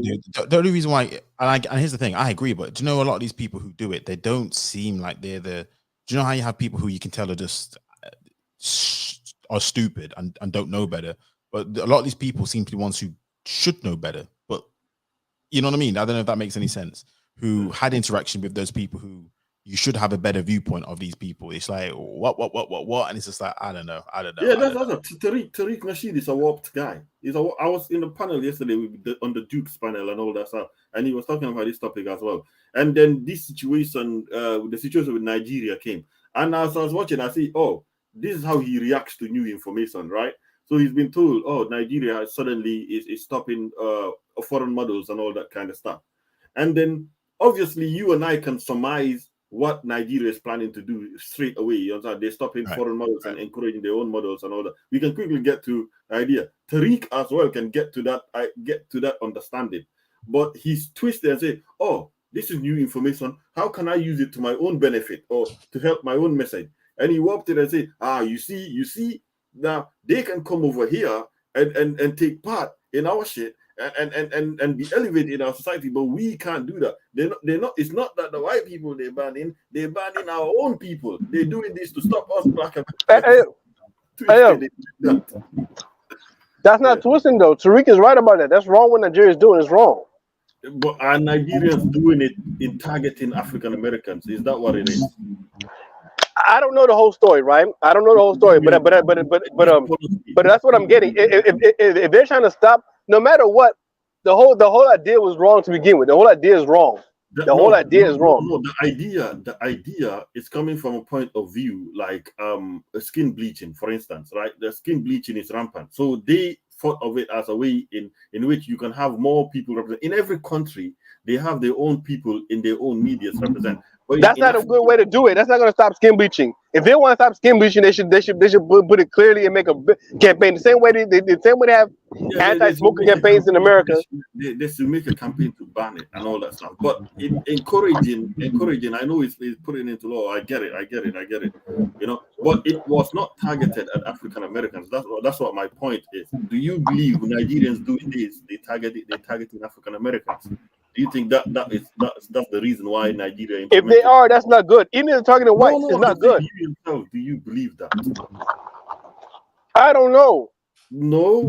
It wasn't. It had nothing to do. This is the thing. It had nothing to do with African Americans, but again, it was used as a way to try. Oh, you see that. So that's my point. No, but still though, is it no foreign models, right? Why would you like? What's the point of doing that? Well, here's a question for you. This is the thing as well. This is what kills me with this question. Now, in answer to your question, I think it's because I don't know why. I think it's because they've all the previously or Nigeria have always had foreign models for some odd reason. I don't know why. So they prioritize foreigners over themselves. You know what I mean? All their existence.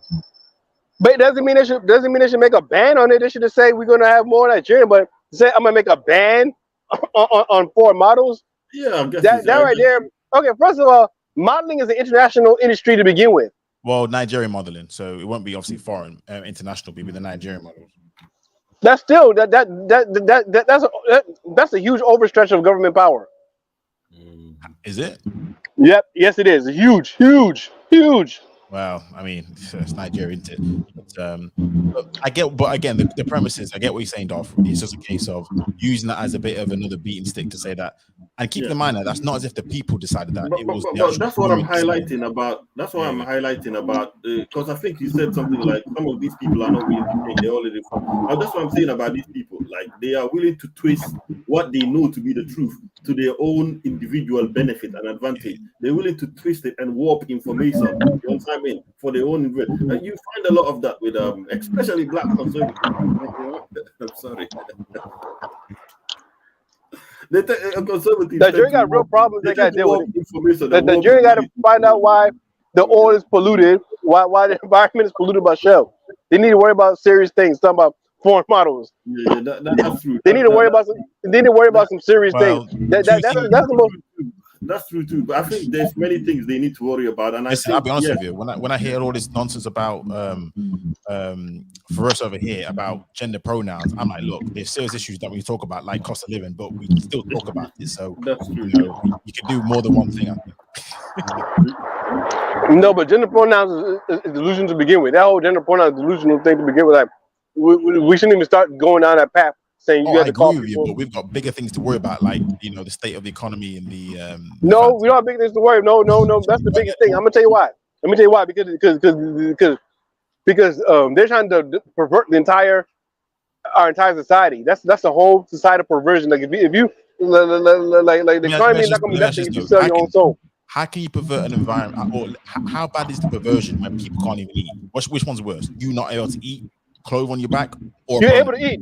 Where in Britain you can't eat? This is the whole point of the economy. So food banks are all-time high. We're going to probably have to ration electricity by the end of this year. There's so much blackouts. We're going back to what you call it, 80s or the 70s. That's what it looks like. That's what we're talking about. So we're talking about real life-changing events that's taking place potentially, depending on what goes on.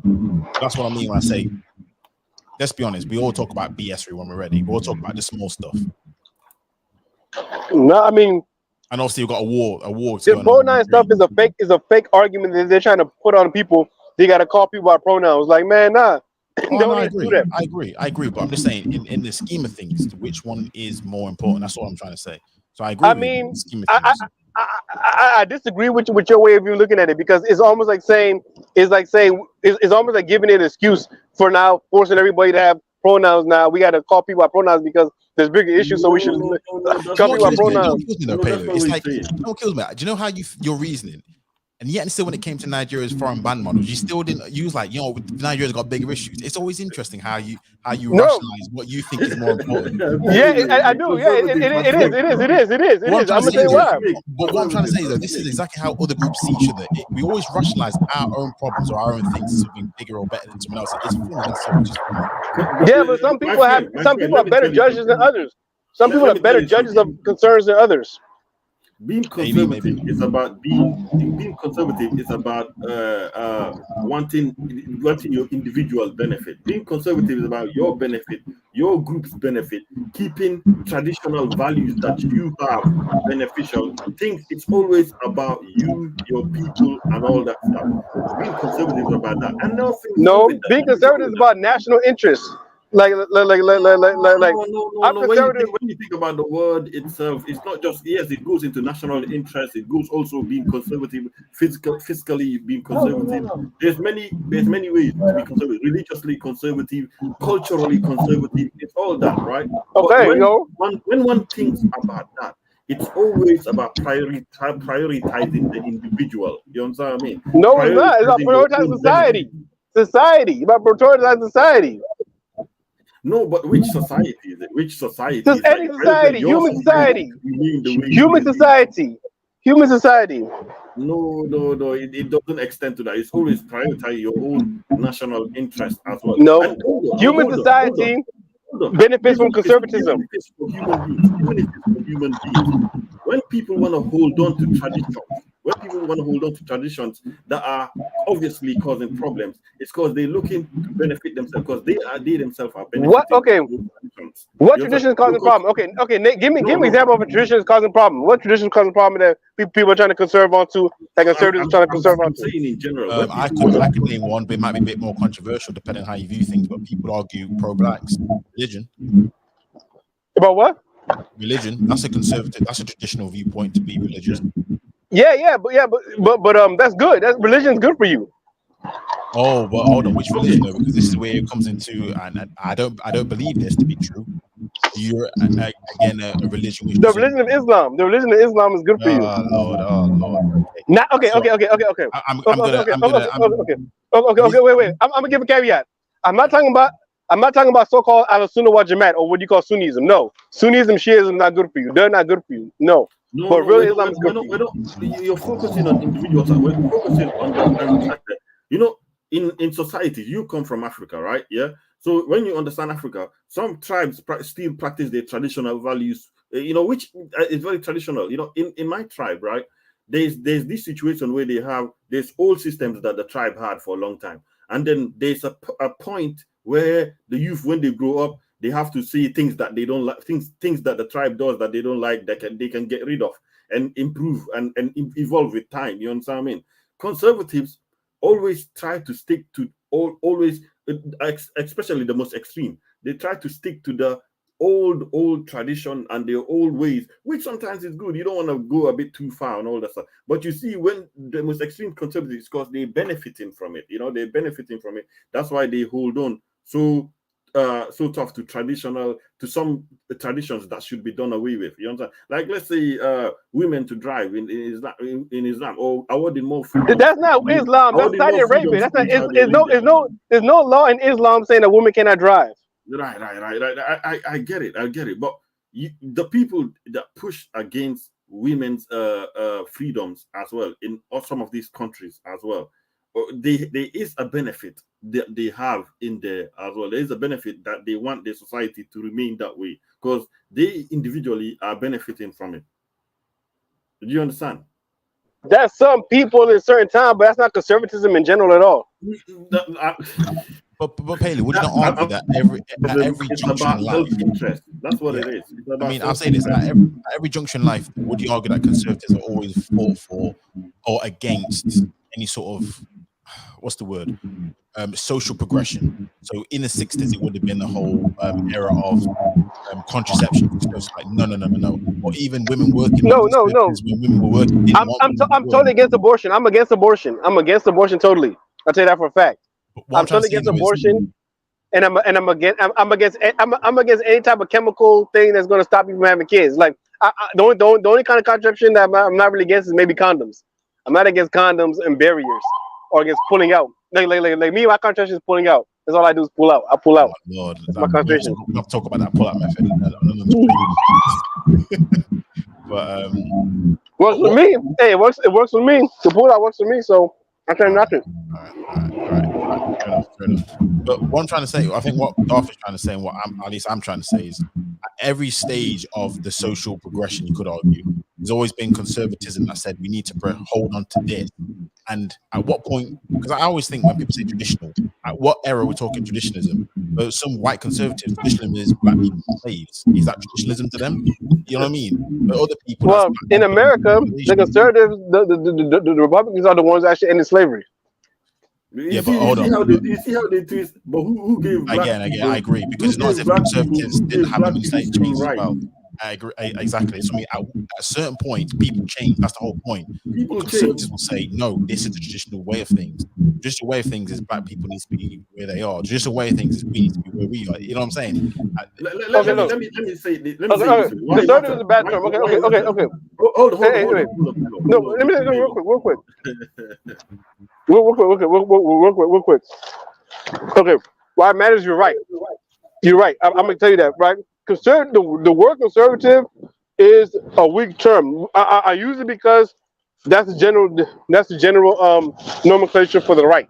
So, more specifically, I'm on the right. I heard you say it because we use conservative even in generally speaking nowadays we just use conservative to mean the right. That's what we use in American parlance, right? But yes, but I think the term conservatism is insufficient. So yes, I can see this point to you. The term conservatism is insufficient for everything it represents, and that's basically the right. So Let me yeah, just I'm on say the right. something.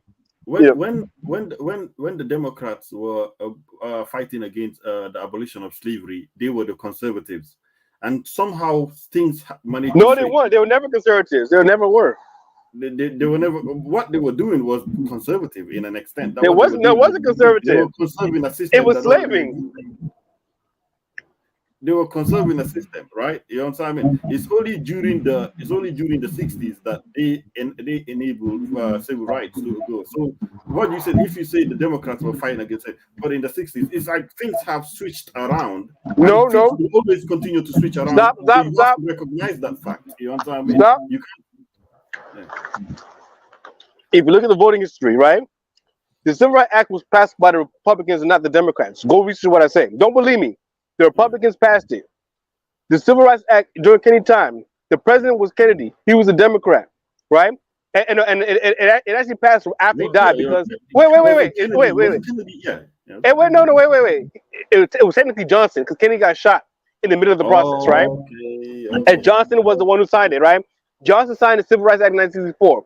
But if you look at the voting record, right, it was supported by the Republicans more than Democrats. The minority of Exactly. Democrats supported, and the majority of Republicans supported. Yes, it was under a Democratic. Even though it was a Democrat leader that It championed was a it till Democrat he got leader. Yes, shot. yes. It was a Even a Democrat president, but Democrat it was. leader But listen, championed listen. it till he It got was a shot. Democrat And president. all the No, Republicans no, had to do stop, was just stop, sign stop, it. stop. No. Everybody, look.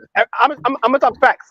I'm gonna talk facts that can verify. I'm not talking my opinion. Everybody can verify the facts that come into my mouth right now. Everybody can verify the facts. I'm gonna talk straight up facts. I know your The facts are Dem, all right. Your facts are all right, but yeah, facts can be taken differently. You're Right, mentioning right. I'm facts. sorry. What I'm So I saying, have to cut in. I have to cut in because again, we've gone off on a tangent again. I don't know how we've done this. I need to get better at moderating this. Sorry, we're going off on a tangent. And Stanley, to answer your question, I would love to, but the topic is really not about the civil rights history. We've just sort of gone on to this from Tariq Nasheed. I don't know how we've done that. I need to get better at moderating the panels. I apologize, but it gets interesting at times. It does get interesting. Yeah, this could go on forever. But yeah, Pelu, again, this will have to be another topic. Appreciate it. I hear what you're saying. So yeah. I actually kind of want to end the stream as well. It's getting quite late over here as well. So I kind of wanted to wrap it up. So yeah, Stanley, sorry, bro. Another time I can definitely if we do actually properly talk about the topic, I'll definitely make sure that the link is. But yeah, it's just we've kind of gone all over around the fences for talking about this topic. It's kind of somewhat interconnected at the end of the day, you know. But yes, you do go a bit too much. But sometimes these topics are interconnected in a way.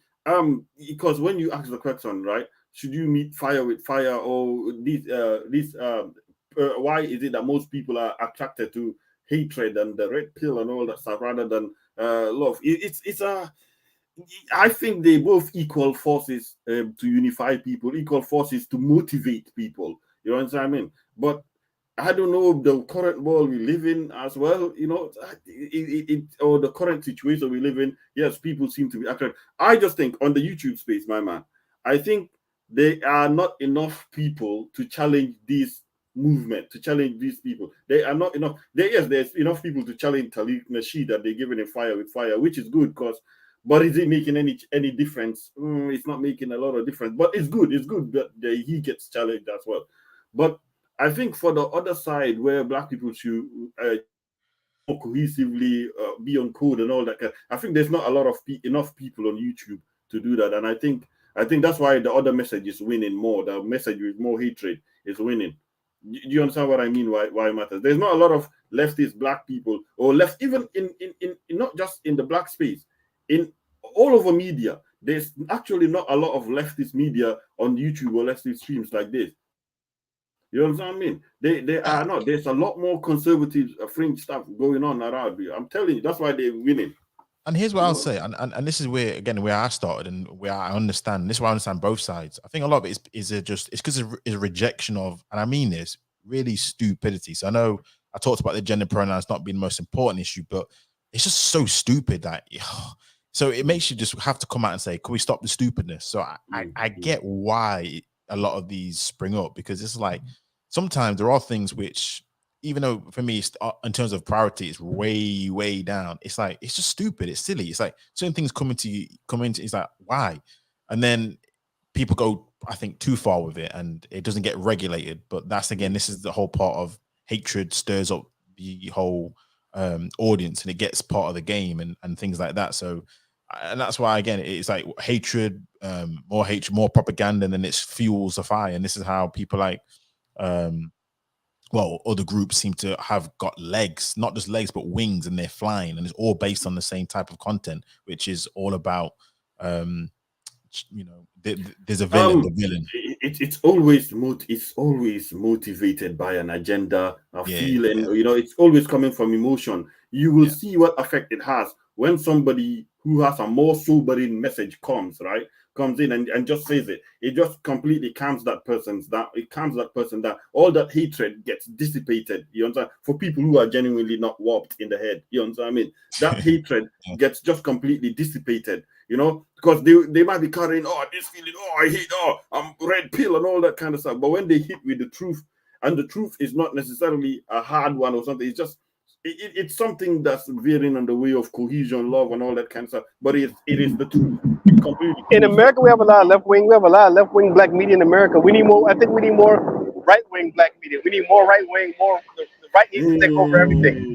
No. I don't think the left is only there to destroy people. All left ever does is destroy lives of humanity. The left is anti-human. Anti-human, bro. That's a harsh one. That one.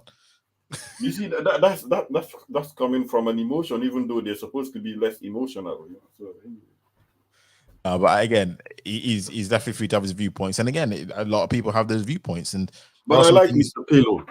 I like no, exactly. No, absolutely. So on this channel, so it's all nothing but love, and this is what I mean. The reason I like Mr. Payload is because he's coming with his own things and all that, and he's taken to them to a certain extent and all that stuff, which is something I like him, because he's able to debate and he's intelligent enough. Of course, I can clearly see he's intelligent with the way he's able to walk things and all that kind of stuff. That's why I like him. No, I can see through that. But anyway, thank you, everybody. Thank you. He's a fucking intelligent. Right, but no, thanks everyone for coming through. I do appreciate it. I'm going to shut the stream down now. We're going for 2 hours. I normally go longer, but today's a Sunday. Monday's it is the working week, how it starts, and all that kind of good stuff. So I appreciate everyone for coming on the stream. Mr. Pelu, thank you for coming on the stream, taking your time out of your busy Sunday. Appreciate you. Darth Raven, same to you, bro. Appreciate you for coming on. But there are a few topics that, again, you had some really good conversations that I do want to probably address at a later time. So definitely keep your eyes peeled for some more interesting topics which have come from. Hold on a second. Let me send you something. You know about duality and all that kind of stuff. You know about duality in the world, good and bad, evil, and all that kind of stuff. You know that is it yin and yang, the great battle. Yeah, is there any good and bad, socialism, capitalism, all of that stuff? It seems to have that, you understand, that theme and all that stuff. One is not better than the other or something. I just want to send you something to watch when in your free time as well. So this is this is going into like Star Wars kind of thing, saying how one can use the dark side or dark arts to benefit oneself. How one can use dark arts and all that stuff, or use emotions, something that's on the other fringe to benefit yourself. You know what I mean? Because it's always about benefiting yourself. While the light side is about more, I don't know, the dark light, I don't care. It's more, the Jedi are more about caring for the people and all that stuff. So it kind of presents this kind of duality. You see, socialism, capitalism, conservatives, you know what I mean? So I find it interesting that way. But it always seems that the more fringe, or not fringe, but the more conservative type of things it's always about benefiting the individual. You know what I mean? The conservative is about benefiting society and humanity. But if my payload, the results show different, because everything progressive to the point we have got to today has not been because of conservative. Cultures have not been conservatives. Traditions have not been conservative. Yes, conservatism is necessary, but conservatives the world we led have Britain today in World War II against Nazi Germany.